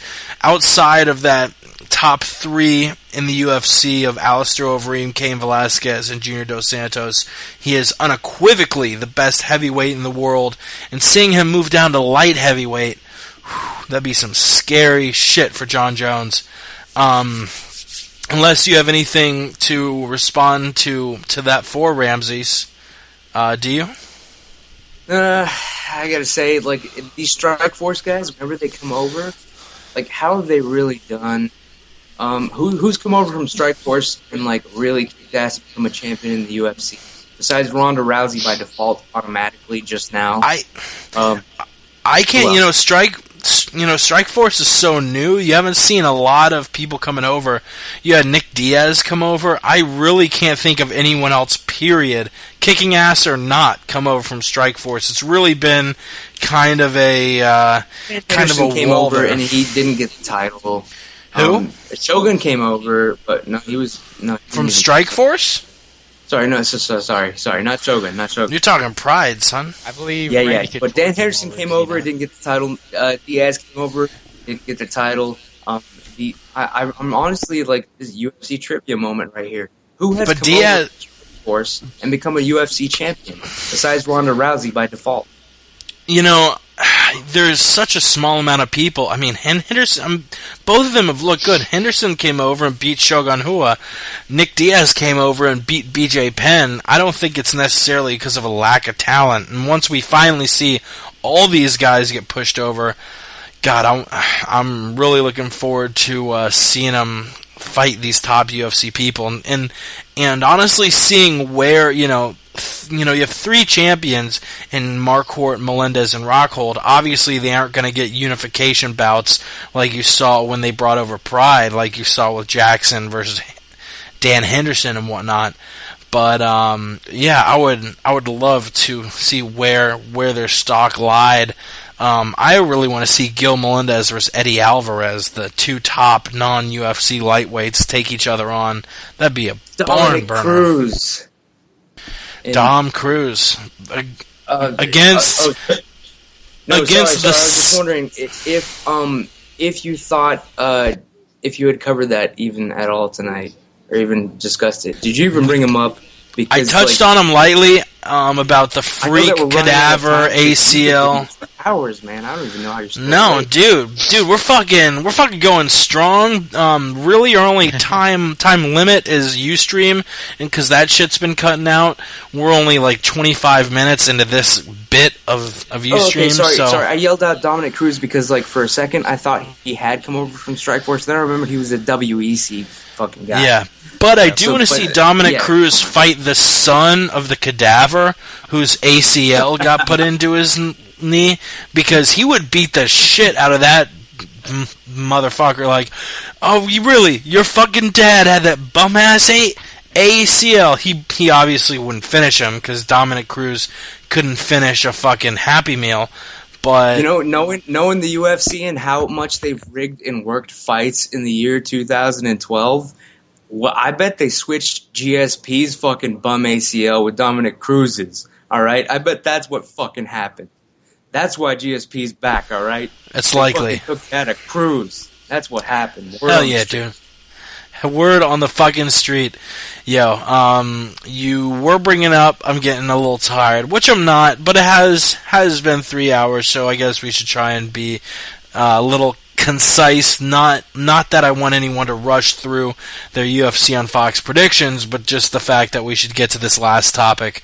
For all our listeners listening, if you're a gassed or not, man, because this is round 3 for you. Then all right, you want to dude? go I'm Cain Velasquez. I'll go 10 rounds if I need to. I am not impressed by your performance. Yeah, fucking let us break down this weekend's card. UFC on Fox 5. Before we get to the top 4 fights, do you all agree that this is the best card of 2012? Oof, Tony, start off at least the best main card, because I think UFC 155. This and I really think it's between this and UFC 155, because although both fights have a fuckload of depth, so does this. I mean, shit, you have Scott Jorgensen fighting in the only Facebook fight, then you have Dennis Seaver in the first prelim. I mean, Dennis Seaver's a top 5 featherweight. And then you have one shitty fight in Tim Means versus Abel Trujillo. And then you have Crookshank fight. You have the Ramsey Nijem versus Joe Proctor, which, You have Easton fighting Rafael Asuncia. That's going to be good as fuck. Eve Edwards versus Jeremy Stevens. That's going to be good as fuck. And then obviously your top 4. Swick and Brown, which, it's a good fight, but it pales in comparison to the top 3. This is, I think, inarguably the best top 3 of any card. Penn McDonald, Hua Gustafsson, Bendo versus Diaz. Is there any card that's comparable to it? Oh, no, I think UFC 155 is the best of 2012. I mean, all 3 of those fights could easily make a main event. And, I think they pretty much are all worthy of a main event. But to have all 3 of them in one night, that is pretty good. I'm very pumped for UFC 155. Powerful. I haven't been this excited since UFC 154, which was just last card. But yeah, UFC 155 I think is going to be the best one of 2012. Ramses? Oh, how quickly we forget. All right, the year 2012 was the year of Chael Sonnen versus Anderson Silva's rematch. Okay, UFC which lasted 1 round. Was the biggest 2 rounds fight of the year. It was the biggest card of the year. Anyone else could have fought on the undercard, in the main event, co-main event. The co-main events. It didn't matter. UFC 148 was the biggest event of the year. Let's not forget, and let's not pretend that UFC on Fox 5 on Saturday is going to beat it.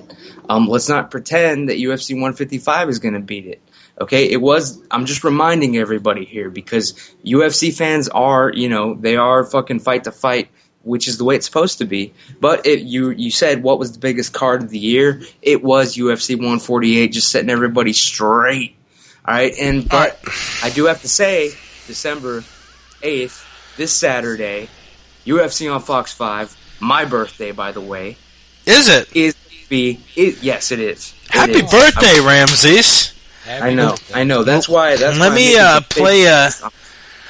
play a clapping drop really quick. Happy fucking birthday, buddy! But just outside of buys, because obviously the biggest fight of 2012. You are right. The biggest single fight was Anderson Silva versus Chael Sonnen. But you look at that card. The co-main event was Forrest Griffin versus Tito Ortiz. Yeah. Come on, son. I mean, as far as depth and quality, top to bottom, what's your favorite card of 2012? Yeah, I can. If I can just jump in here, I did make a mistake earlier. I was saying UFC 155 when I was referring to UFC on Fox 5 was going to be the best one. But UFC 148, yes, great fight. But just because of that, it was one fight that was really good. UFC on Fox 5 this weekend, the entire card arguably is going to be very good. That's why I think this makes this the best event of 2012. I just have to like UFC 148 was the biggest of the year, but between UFC on Fox 5 this Saturday and UFC 155 on New Year's weekend, this Saturday is the best card that they've definitely put together on Fox, on free TV in a long time. Yes, these fights are fucking. It's gonna be fucking crazy. When I thought it was my birthday, and then I checked my license, and guess what? It fucking is. These fights are incredible, and it's free. I don't even have to pay for it. It's a gift from Uncle Dana. All right. Powerful. I thank you, Uncle Dana. All right. I'll be the only fucking guy on the internet saying thank you to Dana White for doing something for the fans. Me on my birthday for putting this card together. It is amazing. BJ and Shogun, Gustafson, Hua, Nate Diaz, McDonald. What the fuck? It's going to be great. So whoever put it together, I don't care who you are, they'll listen someday. Thank you and everybody that you love. This is going to be a hell of a fight. UFC on Fox 5, yes. But UFC 155 at the end of the year, total fucking disaster. That card fell apart. Worse than the UFC, the John Jones one, where he pulled out and didn't fight jail. Son. All right. What was that, 150? What was the one that never happened, 151? 151. Yes. Yeah. UFC 155, the only reason it's not worse than UFC 151 is because it hasn't been canceled yet. All right? Everything Still a lot of good fights, though. I mean, even though Maynard pulled out, Miller Lauzon still should be good. Even I can't really say Philippou versus Poach is going to be any good. Velasquez versus Dos Santos makes that fight, though. Honestly, though, if either of those guys pull out for any reason, I'm on the same ship as you are. But that should be a great title fight. If the main event falls apart, this thing is over. It has to be canceled. Yeah. I mean, that's how bad it is. If Kane gets hurt or JDS gets hurt, that card is pulled and over. And that's how bad it is, man. So I hope they're both just taking it easy. I'm sure they've all gotten that call from Lorenzo and Dana just saying, all right, you're done training. I don't give a fuck. You're done training. So it will go down. Fight to watch. So it ain't gonna be UFC on Fox 5. Definitely. But let us move on to those four main event fights. You have Mike Swick versus Matt Brown going first. Swick making a little bit of resurgence, making his name known again in the UFC. He was a huge name back in 08-09 when he was on that 4-fight win streak against UFC legends Josh Berkman, Marcus Davis, Jonathan Goulet, and Ben. Those are UFC legends. But no, he did have an impressive second round knockout against DeMarcus Johnson at the last UFC on Fox, taking on Matt Brown, who's strung together 3 straight wins against Chris Cope, Stephen Thompson, and Luis Ramos. Brown was the one to kind of put the torch on the whole Stephen Thompson hype train. What do you see happening in this fight? I'll pass it on to you guys before I put my own 2 cents on it. I'll start off with Ramses. I gotta say, the thing about Matt Brown is that, like, where the fuck is he? Who is Matt Brown? Like, yeah, you said he was on a 3-fight win streak. That's news to me, man. I can't. Again, he's like a Mark Hunt. I can't pick him out of a lineup. Like, if you had asked me, if you hadn't said he was on a 3-fight win streak, I would have guessed that he was a bum. Because, like, honestly, like, he's one of those guys where, like, he'll win these fights, but you won't fucking remember him winning these fights. I don't remember who his last 3 opponents were. He's like, it's like when you go camping and then you fucking wake up the next day and a bear's come through. You're like, a bear fucked up your camp. That shit. You don't know what that bear looks like. You don't know how he did it, how much time he took, like how good of a bear he was, how much strength he had in those fucking paws. Like, I don't know anything about Matt Brown except what you just told me right now. And I'm just asking, why is that? Why is that? Like, I watch a shitload of UFC, guys. You tell me, Tony. You tell me, Jake. Why don't I know who Matt Brown is? Why isn't he a contender after a 3-fight win streak? What's the deal? I think if I could step in for you, Jake, I think I will be honest with you, I'm in the same boat as you are. I did not hear this guy until I was talking with Chris, actually, about him, and, I was like, oh yeah, I'm going to go for Mike Rest in Swiggs. I've peace. never heard him. Yeah, yeah, rest in peace. But I was going to go for Mike Swiggs. I've never heard of Matt Brown. He's like, oh no, he's on a 3-fight win streak, he's on all this, and he gives me like the rundown of him basically. I'm like, oh shit, like how come I never heard this guy? I think if he beats Mike Swick, and I think he will, I don't think he'll finish him. I think he'll win by a split decision. I think this will put him into the spotlight, sort of. So that way Matt Brown does become kind of a common name, and we're not just sitting here like, who the fuck is this guy, like we are now. I think after this fight, he will step into that light as long as he wins. If he loses, then he's just going to go away. Nobody's going to hear from him again. Definitely. I don't think this fight has really any title significance on the welterweight division. Personally, I'd rather see what's the first card in the preliminaries. I'd rather see Dennis Seaver versus Nam Phan, because I think Seaver's 2 wins away from getting a crack at the featherweight title. I think after Aldo versus Edgar, probably the loser moves up to lightweight, whether that's Aldo or Edgar, I couldn't say which. Seaver is really a top guy in that division. Really isn't facing a contender in Nam Phan, but after this fight, he'll definitely get a top dude. Whether that's a dude like Cub Swanson, whether that's a dude like Diego Nunez. Seaver's a top guy, and I'm really shocked that he's fighting not only in the prelims, but in the first fight on the prelims. Like, Jesus Christ.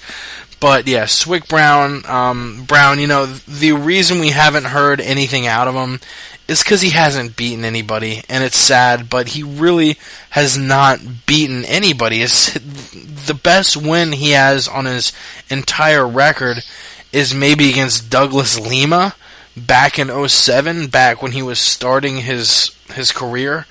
Other than that, I don't know, Stephen Thompson? Yeah, Stephen Thompson. Lima? Yeah, Stephen Thompson and Douglas Lima are the top 2 wins on his career. Neither guy is a scrub, but neither guy is anywhere close to being a title contender in the UFC for the 170-pound strap. And Swick, we don't know where Swick is either. Swick losing those 2 fights to Dan Hardy and Paulo Thiago at UFC 105 and 109, respectively. I think this is just a fight for the winner is still relevant. The loser is back to being completely irrelevant. And this is the one fight I almost thought about skipping it, but we didn't, and we probably may as well have. But let's move on to the top 3 fights. Goddamn. Yeah. Goddamn. Here we go. BJ Penn, Rory McDonald talking mass shit. I know, Ramses, you were calling out whether this BJ Penn video of him being in shape was fake.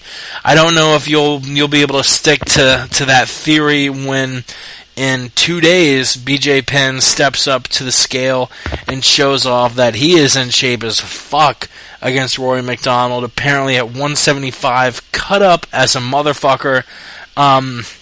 This is all, in my opinion, going to come down to Rory McDonald's strength. Because we've seen BJ Penn fight guys who are just stronger than him and win the fight, a la Nick Diaz, a la George St. Pierre, just overpower him. Whether they overpower him with strikes like Diaz, or overpower him with grappling like GSP. Rory is the same exact way, but I don't think we're going to see BJ Penn overpower him a la Yum Yum Kim or Carlos Condit. But man, Yum Yum Kim cocksucker. But the one thing I think we can all agree on, a motivated BJ Penn is scary as shit. And I'll admit I'm biased as fuck. And BJ Penn is my favorite fighter in MMA, current and history. He is my favorite fighter ever. And I'll admit that's why I'm going with him. Even if I was unbiased, though, I'd say it's closer than Vegas would want you to think, because BJ Penn is, he has fights like the Florian. I don't know if you necessarily can put the Florian fight as a shining example of him killing it, because Florian spent a lot of time just stalling against the cage. But the Sanchez fight, the Shirk fight, he looked unbelievable. Rory McDonald, just kind of off and on. He has looked amazing in his last few fights, especially against Nate Diaz, who's fighting in the main event for the lightweight championship, won that decision unanimously. But, his last finish, Che Mills, really, he's not going to be able to Che Mills BJ Penn. And, it's going to be an interesting fight. Miller? Definitely, I am biased towards BJ Penn, but when I did hear about this fight, my first thought was that Rory McDonald was going to win. However, now seeing BJ Penn in arguably the best shape he has ever been in, I really think that BJ Penn will win this. And not only that, I think he could even finish it within the first round because he's so motivated. I think he'll just come out and Rory will expect it. And if I'm underestimating Rory McDonald, then it'll be a battle. Then there's no way you can predict who's going to win that. But I think if the fight is going to end with a finish, I think it'll be BJ Penn early on, first round, by knockout or TKO. Well, oh man, like when you guys, when the last time we were broadcasting you guys were lucky enough to have me on. Thank you very much. You guys were like telling me about this like BJ Penn video where he's like all cut. He's got a 6-pack. He's already in shape for the fight. And immediately, with my mind, I called bullshit. And I said I would get my team on it. I would see if this video was fake or not. Word on the street. Word on the street, right? And so I did, and I have to admit it was legit. BJ Penn has cut the weight in time and early, which means he's not on the path so far to making the mistake that he has for the past 10 years, past 5 years maybe, which is he just drains too much on the weight cut, tries to come in big, and ends up gassing. It doesn't look like he's doing that this time. It looks like something really kicked him in the ass. It looks like BJ Penn actually got motivated because the video isn't fake. I looked at the pixels. I blew that shit up on YouTube. I got work in Photoshop and Java, dude. You don't even believe it, man. Yeah, but it wasn't fake. He's for real. He cut the weight early, which is always a good sign. But this fucking fight is so dependent on which BJ Penn is going to show up on Saturday. The whole fight it doesn't matter who BJ Penn is fighting. It doesn't ever matter. That's the biggest compliment I'm going to give him, actually. Because, it doesn't matter that he's fighting Rory McDonald. What matters is what BJ Penn is going to show up on Saturday. If it's a motivated BJ Penn that has cut the weight in time, kept it off, is disciplined, is going to fight for the right reason, he's healthy, if he's not just doing it for the paycheck and the money and the big name pay-per-view, well, it's not a pay-per-view event, but there was a lot of money to get BJ Penn to come out of fucking retirement. If he's doing it for the right reasons and he's disciplined and he looks good tomorrow at the weigh-ins, and that BJ Penn will win. He will always win against whoever he's put up against. He's always defeated himself. He's like Chael Sonnen, like my favorite fighter. You said BJ Penn's your favorite fighter. I gotta admit, the champ, Chael Sonnen, he's my favorite fighter because nobody ever beats the shit out of him. He never gets fucking knocked out. It's always like they do something, they make a mistake, they defeat themselves, they let themselves they lose their fight. They don't get beat by anybody. They don't get broken. All right, BJ Penn, I don't think he's ever been broken. His last fight, and I'm sorry for going on too long, but his last fight when he retired, he mentioned at the end of it that he just couldn't go home looking like that. He was all beaten up. He was all swollen up. I can't go home looking like this to my family anymore. I'm out of here. He was broken at the end of the fight, but I don't think he broke during the fight. But what I'm saying is that I don't know what reason he's coming back for. There was an article that came out earlier this week saying BJ Penn was concerned. I saw the prime time or whatever, the build up on Fuel. BJ Penn said that he was tired of not hearing his name discussed as the greatest of all time anymore. He wasn't hearing his name anymore, and that's why he's coming back. If that's why he's coming back, that's for the wrong reason. If he's coming back for the paycheck, it's for the wrong reason. If he's coming back because he's a fighter and he thinks he can beat the fuck out of this kid and come back into the UFC as a fighter, like in a contender, making those big fight money pay-per-view events worth it again, that's the best reason. If he's coming back to fight, if he's coming in for a paycheck, no. If he's coming in because he wants to be the greatest of all time, that's a line of bullshit. That's the biggest bullshit I've ever heard. That's the only reason I'm not calling it for BJ Penn right now. But depends on how he looks tomorrow at the weigh-ins. We will see. As I take a big gulp of ice water. I gave you enough time on that one, man. I went on forever. You definitely gave plenty enough time. I just was like, I guess it's going on another couple minutes. I can take another sip of water. But no, I totally agree, and I agree on both points. I think that if this, if you're trying to solidify your legacy, I don't know. But if you're really trying to just show that you're out here to fight, that's another thing. And what is BJ's motto? Just scrap. Wow, Jesus Christ, just scrap. And I think BJ is gonna go out there. There we go. And he's just going to fucking scrap. You needed that, man. You really needed that one. I needed that fucking burp. I was like, it's coming up. I'm just going to keep on topping. No, I think that's it. And if I do, then I'll just wait until one of you guys are talking and I'll mute myself and burp again. But what are the beast of the MMA podcast, man? Hey, we're almost at round 4. I think we're at round 4 now with me saying Gustafsson Hua co-main event, which Jesus Christ, let me check. We're 3 hours 26 minutes in. I think going by championship round status, a championship fight is a championship fight's 25 minutes. So I think technically I'm in what is that? The 34th round or something? I'm in the 34th title with that right? 4 solo alone. Yes. Jesus Christ. But Gustafsson versus Shogun, dude. This is really a test for both guys. Gustafsson, he has a loss to Phil Davis, and the reason that I'm taking Shogun Hua in this fight is I almost feel like the UFC's been trying to pump him up. I don't think Gustafsson has fought anybody like Shogun Hua yet. Up to losing against Phil Davis, Gustafsson had not fought anybody like Phil Davis before. Before Davis, his best win was against Jared Hammond.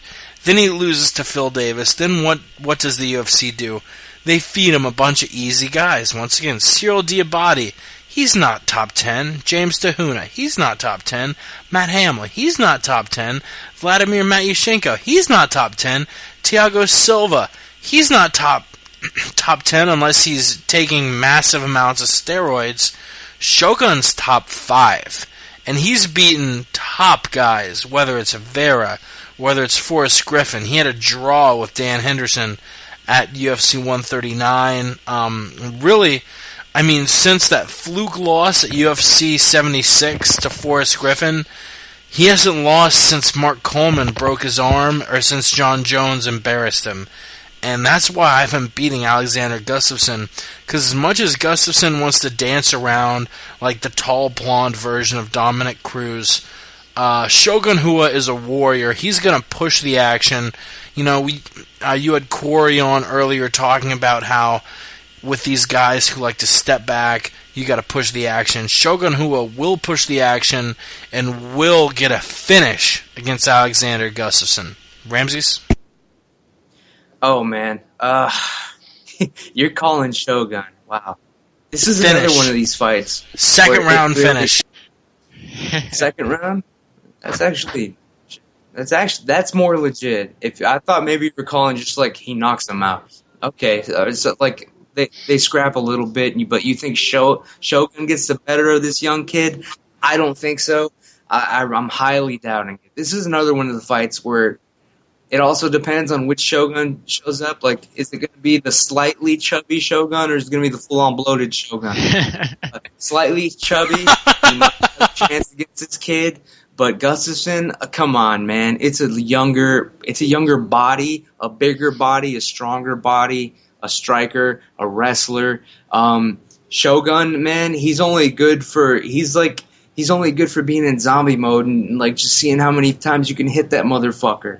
All right, because Shogun's due for a knockout, so maybe you know what? Fuck it. Word on the street is that Shogun Hua is get knocked the fuck out by Alexander Gustafsson, Mustafa, whatever the fuck his name is.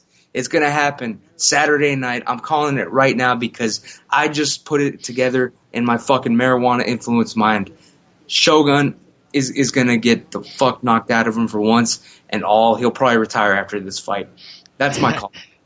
Even after withstanding all that Dan Henderson damage, Gustafsson's gonna knock him out? Come on, son. That's why he's got it coming. All right. I mean, there's only so many times you can get fucking hit and cracked, especially after Dan Henderson has had a turn with you. And who the fuck else? Machida. Who the fuck else beat the hell out of Shogun? John Jones took the easy on the second time. He beat but you know what I mean. They cracked each other. He knocked his ass out. All Shogun does is sit there and take hits. That's why people watch Shogun fight. He has a lot of fights under his belt. He fought Little Nog. He fought Alistair twice. He fought Mark Coleman twice. He fought Forrest Griffin, Chuck Liddell, Lyoto Machida twice, Dan Henderson. He's really fought the who's who.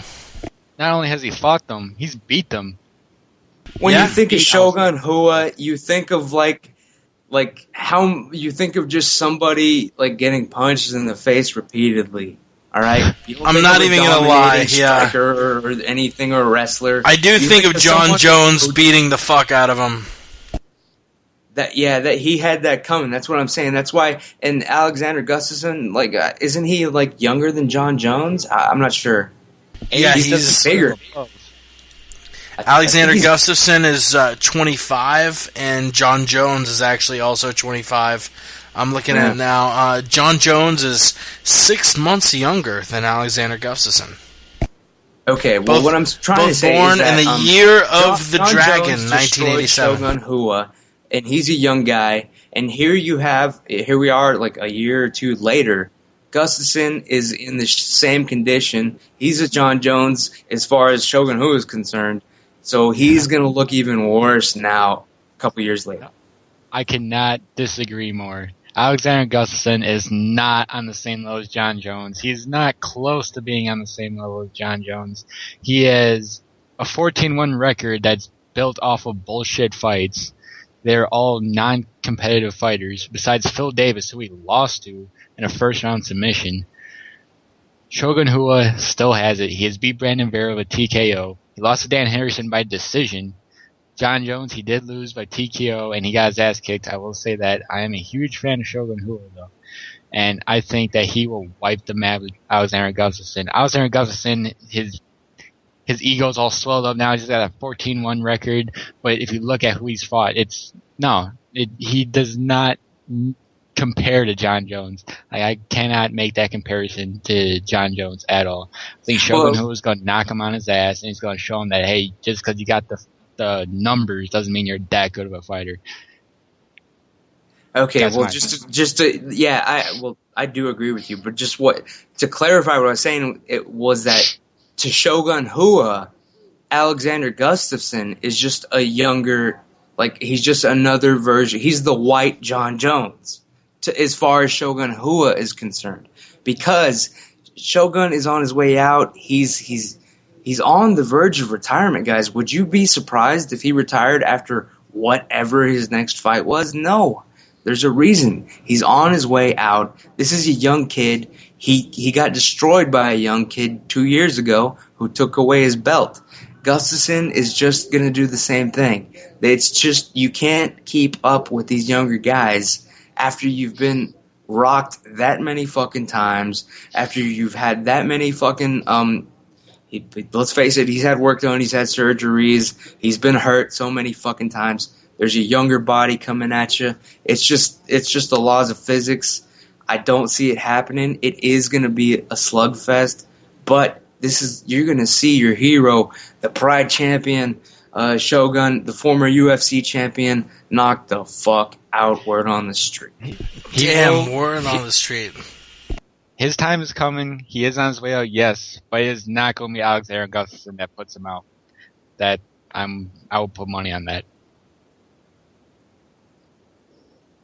Damn, I almost want to see I almost want to see a bet put forth, but without getting to the nitty gritty of shit, it is definitely going to be close. I think it's going to be much closer than the skeptics in Vegas want to make you think, making Gustafsson a huge favor, which is really head scratcher, as Gustafsson hasn't beaten anyone up to Shogun's level.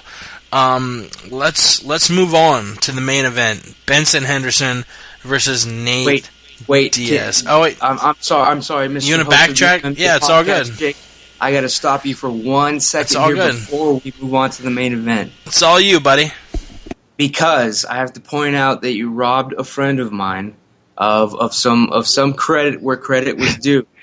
All right, Hey-o. The man is Yves Edwards versus Jeremy Stevens. That fight didn't get brought up. I just want to say real quick, I'm from Austin, Texas, and from Houston, Texas. So is Yves Edwards. We're both thug jitsu for life. You know what I'm saying? We're both tied together. He is going to beat the fuck out of Jeremy Stevens on Saturday night, my birthday. I have money bet on the thug jitsu master, Yves Edwards. And I was calling him Yves Edwards, but, it's just easier that way. It's Yves Edwards. But he is going to win. I just wanted to point that out and give that match. It is going to be the main event as far as the FX fights go. I just wanted to point that out, and that is the fight that never happened because Jeremy Stevens went to jail for beating the fuck out of somebody or something. All right? So, Thug Jitsu Master, if you're out there, shout out. Thank you very much. You're going to win that fucking fight, and I just brought you up. You can go to the main event or wherever the fuck you want now. Take it away. Sorry. Really quick, Stevens versus Edwards. Edwards has a couple questionable losses. I mean, I'm not gonna let it slide.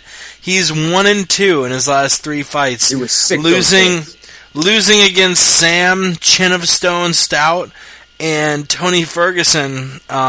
His only win against Rafael Oliveira.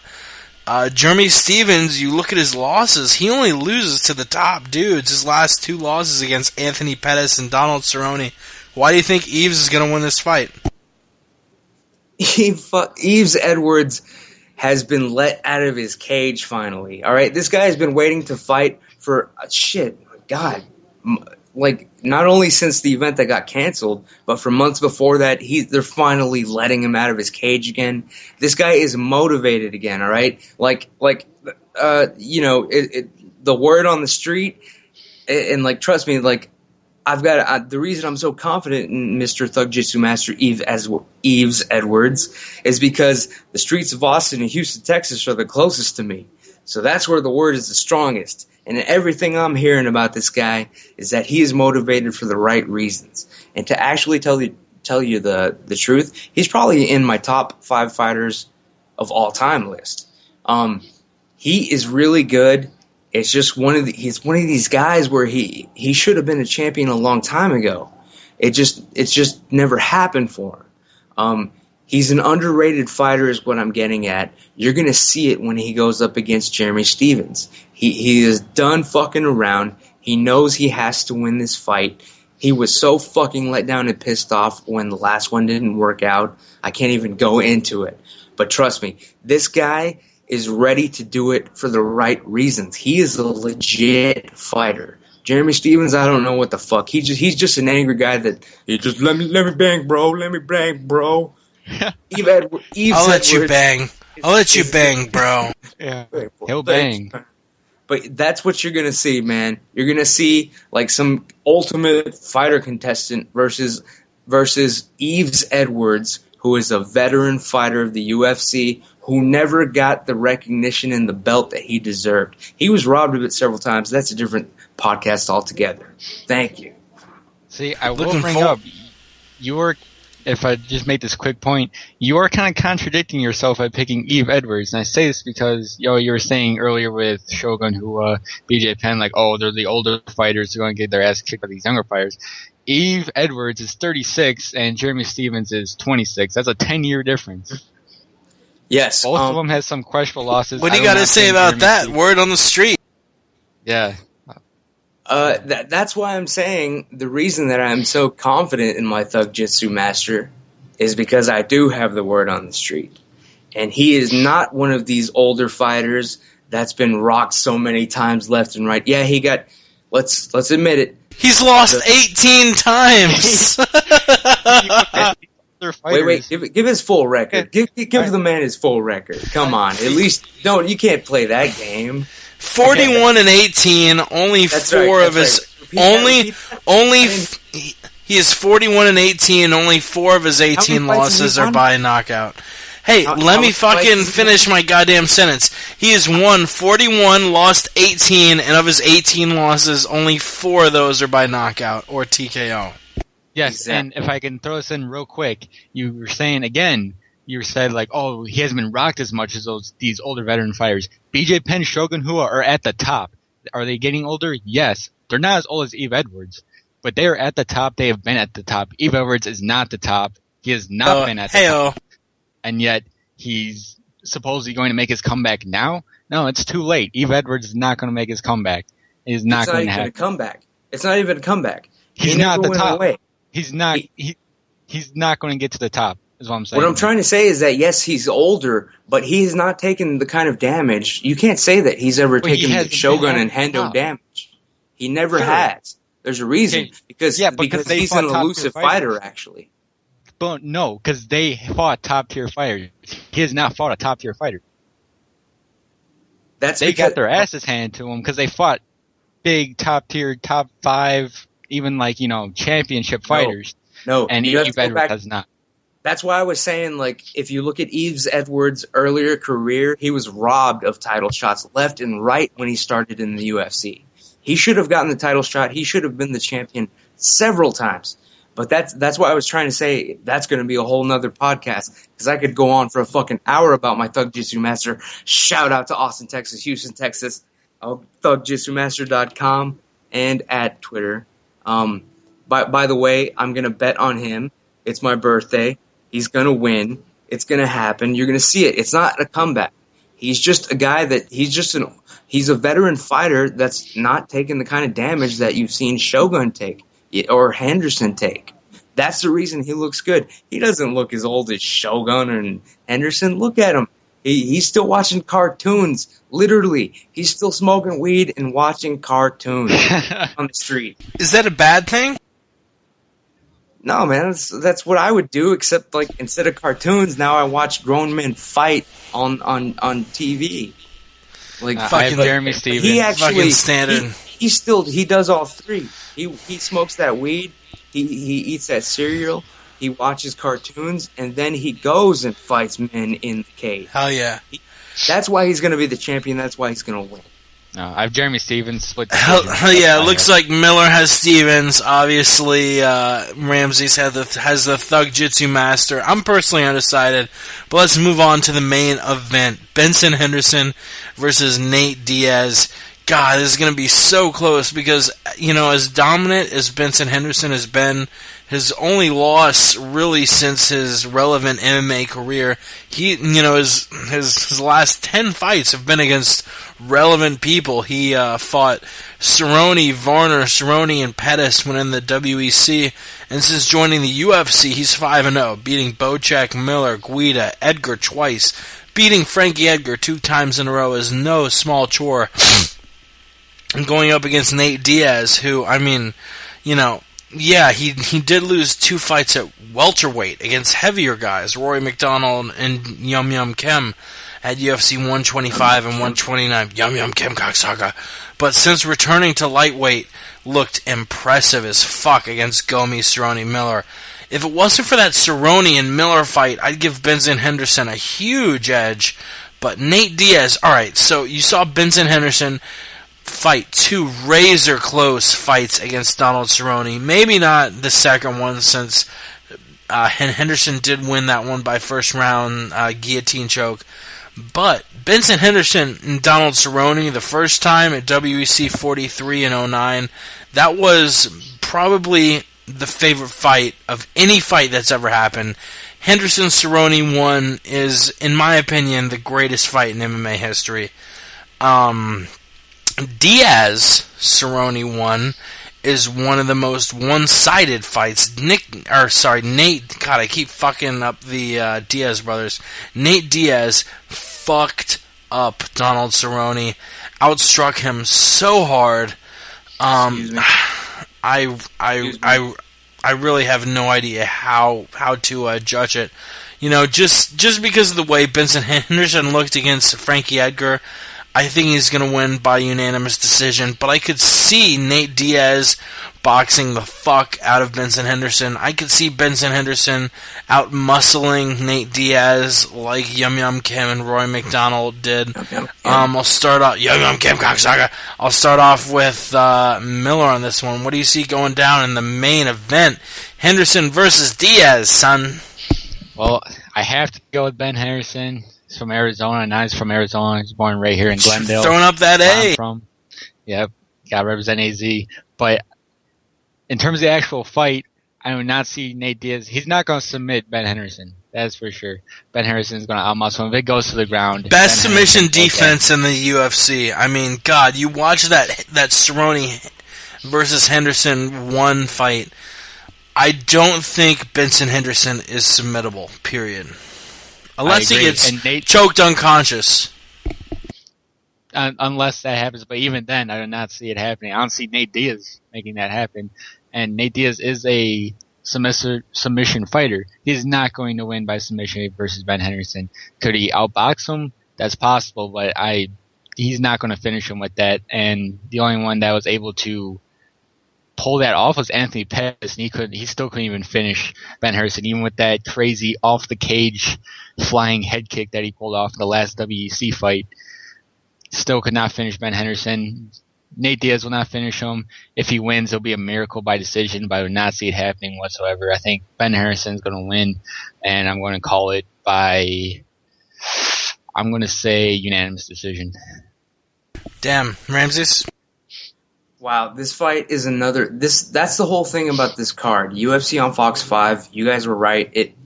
Aside from UFC 148, it is going to be the best card of the year because you have all these fucking fights that are depending on who shows up. This is the ultimate fight of who's going to show up that night. Benson Henderson, he's either gonna. Well, we know. Actually, we know what he's going to do. He's going to try to play it safe. His best move against a guy like Diaz is to use his legs. And that's what Quarry said. He would go. Quarry said he would go for mass takedowns. Sorry, go ahead. Wait, Quarry said that Henderson would go for takedowns? Yeah. No, that would be a big mistake. No. Because he's not gonna. You can't put Diaz on his back and beat the shit out of him until he gives up. That's never gonna happen. You can't. I don't think you're gonna submit Diaz either. He's a fucking BJJ black belt. No, that would be the worst strategy to try to just ground and pound it out with him. Why would you want to do that? They're not even. The weight discrepancy isn't even that big. No, Benson Henderson's best game plan is to fucking do what Donald Cerrone did to Diaz, which was what I was trying to disagree with you with. You said he beat the fuck out of Diaz. No, sorry, you said Diaz beat the fuck out of Cerrone. No, Cerrone kicked the hell out of his fucking legs. I bet Benson Henderson's best game plan is going to be to learn and pick up from what Cerrone did, kick the shit out of Diaz's legs, keep him from getting close, keep him from getting beaten the fuck up in those fucking 100-punch combination shadow boxing, even though it's fucking crushing your damn ribs. Benson Henderson's best play is to just kick at those legs like Cerrone did. Keep tripping him. How many times did the Cowboy knock Diaz like just on his ass and embarrass him just with a leg trip or a leg kick trick? Powerful. Let's say that 3 times fast. Sorry, I'm smoking weed. But you know what I'm saying. Powerful. Benson Henderson is going to keep his distance, play it safe. I don't know who's going to win. I'm going to see how he looks at the weigh-ins. I'm going to see how Benson Henderson looks at the weigh-ins because Diaz always looks the fucking same. All right, he always looks the same. So Henderson, you're just going to have to see like if maybe he looks like maybe he's limping a little bit or a little drawn out or a little weak. And then maybe you'll give the slight edge to Diaz. Other than that, this is a who knows fight. You're crazy if you bet this one because it's a gamble. It's a gamble. It's not something to figure out. It's a gamble. Seriously, so if both dudes show up looking good, which one are you leaning towards? Diaz, because he smokes marijuana and so do I. And I believe in that. And I will always take the fighter who embraces having smoked marijuana and taken an official loss on his record. Even though he beat the shit out of the guy. I'll always embrace that. You know what I mean? Like, even with stupid Dave Herman. Like, even though, like, he was like, you smoked weed, so now it's a loss instead of a win. I'll embrace that. I'll always go for the guy that is smart enough to smoke weed in this life. Because I believe that he's going to have a better mindset and perception of what he's doing. Which, what he is doing is getting into a fucking cage that is locked. And he just has little gloves. He's barefoot. No shirt, no shoes, no nothing. He's just fighting another man in a cage until someone either stops the fight or someone gives up or is knocked unconscious. That is so fucked up in this year that we're in. So anybody that smokes weed and then does that definitely thought it out. Definitely thought out every single aspect of that out. So it doesn't even matter. Nate or Nick Diaz, doesn't matter which one shows up. As long as they're smoking weed, if I have to pick, it's going to be a Diaz every time. But if Benson Henderson looks like he's somehow on Friday at the weigh-ins, if he looks like he's in the fucking best shape of his life somehow, then I'll just calmly just cross my arms and watch the fight, be excited, but I won't put any fucking money on it. It's a squeezer, as Uncle Joey Karate would fucking say. That fight is a squeezer. Who knows? Even the fucking psychics can't even tell you who's going to win that one. Thank you. It's a squeeze, a cocksucker. And one last talking point before I send this podcast out, put a bow on it. Jesus Christ, it's almost a 4-hour podcast. Epic, what man. The fuck? There's going to be Epic some is... big things coming out of this, man. There was some shit broken here, man. Yeah. There's some beef started, continued, relit. Quarry versus front row, Nate Quarry versus front row Brian, and Chael Sonnen, and fucking Sonnen. I guess that's it. I was gonna go on a long list of Rampage names. So I was like, wait, nope, that was it. Did you ask him about the KOTOR versus yeah. Actually, Quarry was the one who kind of originally stirred that up. Yeah, remind me. What did he fucking say? What was his call? Like KOTOR destroys him in under a minute. Yeah, and I totally agree. What do you guys think about Seagal versus KOTOR? Tony, go first. So I gotta smoke weed and laugh. Holy shit! Are you guys still there? Sorry. Yeah, Miller. I'll smoke weed and tell you what I think of the KOTOR. Oh shit, son! All right. So fucking Seagal comes out here. He's fucking on the Ariel Helwani podcast. Obviously, what is this? His 6th or 7th appearance, and he hasn't figured out that it's a troll yet. Like, what the fuck is this? Who is surrounding Seagal and telling him to get on this phone call? It's probably Anderson Silva. It's like, call my friend Ariel Helwani. It's very funny. You need to get on that podcast. Either way, Seagal doesn't know it's a troll yet. he doesn't. I guess he doesn't use the internet at all. That would be my best guess, honestly. But like, so he just fucking hears from other people. Couture was on this thing called the internet, and he said he wanted to fight you or something. They didn't mention that it was a fucking joke. So Seagal's like, man, I better start training for Couture. Maybe I'll slap him a couple times. I don't fucking know. It's fucking Couture. So they just fucking tell him, Couture said some shit about you on this thing called the internet. He's like, oh man, it's a fucking series of tubes. This internet thing, I know he's talking shit. That's all he understands. So he fucking thinks like, oh, I'll call him out. We'll have a no holds barred fight that nobody apparently can witness. No cameras, no money, no rules. Like what the fuck is he talking about? He must have known that Ariel was gonna ask him about, or did he bring it up himself, or like what the fuck is he doing trying to call out Randy Couture to a no holds bar fight in the back alley of Burger King with no one present for no money at all? Like, how crazy is Steven fucking Seagal that he would even respond and call someone out and suggest this thing? That's fucked up. He would probably. I agree with Nate Quarry.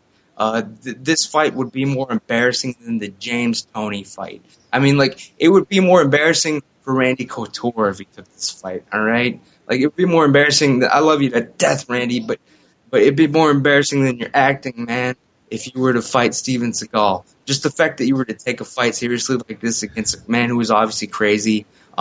Even the people he supposedly just slaps around and trains, like Anderson Silva and Machida, like, even they fucking know they're smoking weed, laughing right now, listening to this shit.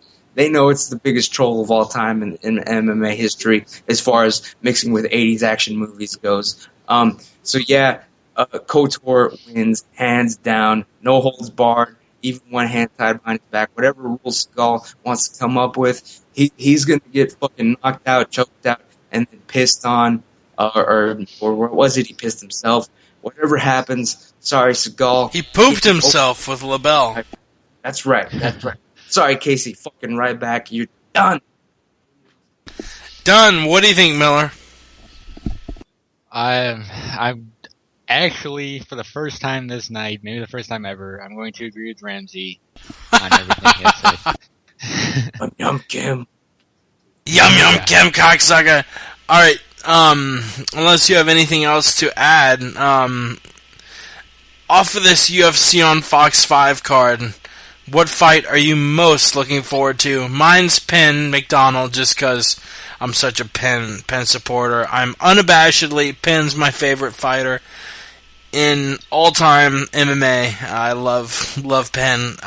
Which fight on the card are you most looking forward to?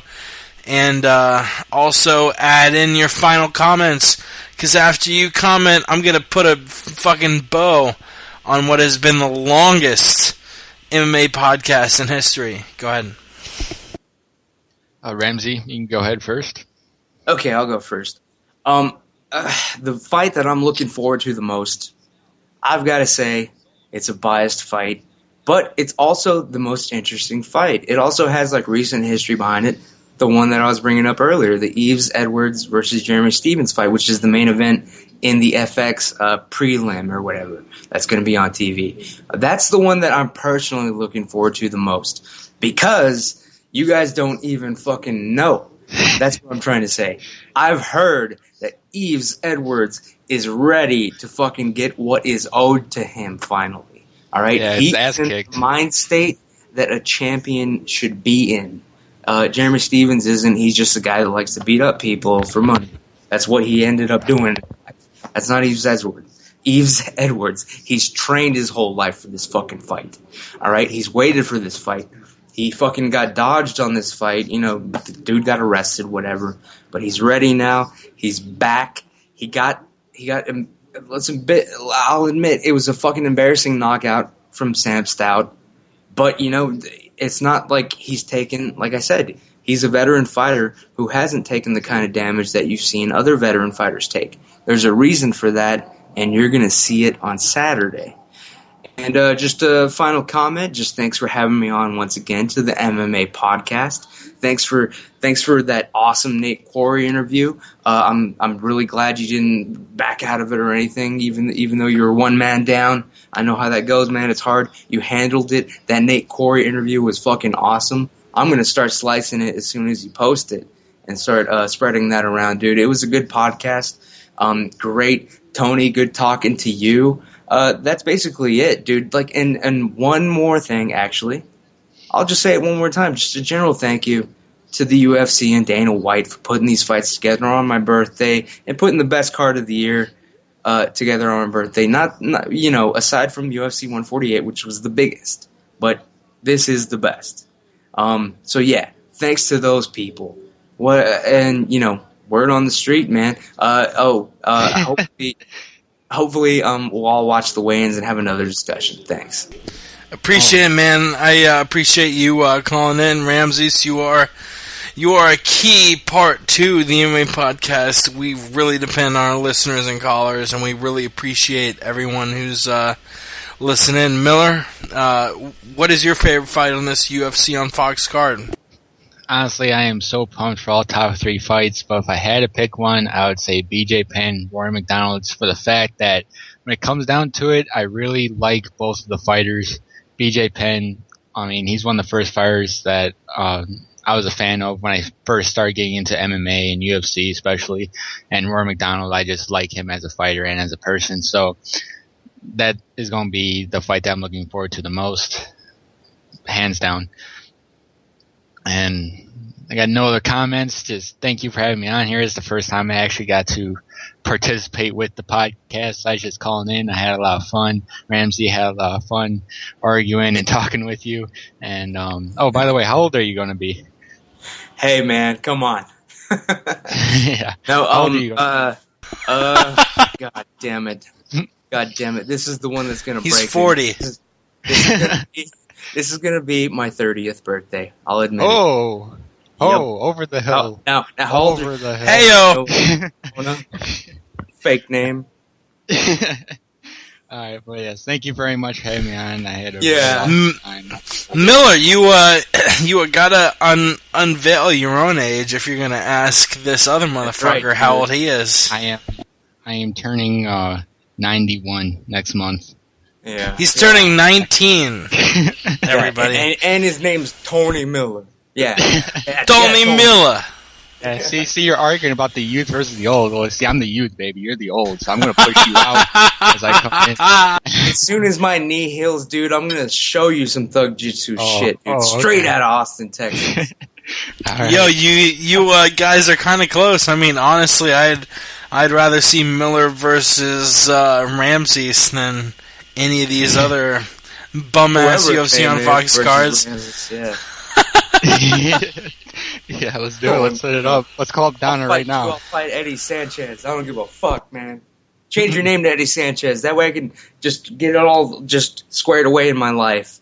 You know how long I'm calling him out? That's another podcast altogether as well. But no, man, it was a pleasure talking to you, Tony, dude. Yep, always a good time.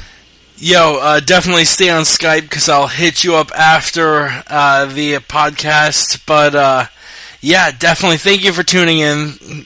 Our listeners really make us tick. Jesus Christ, we're over 4 hours right now, 4 hours and 3 minutes on What a Podcast. This has really, really been memorable.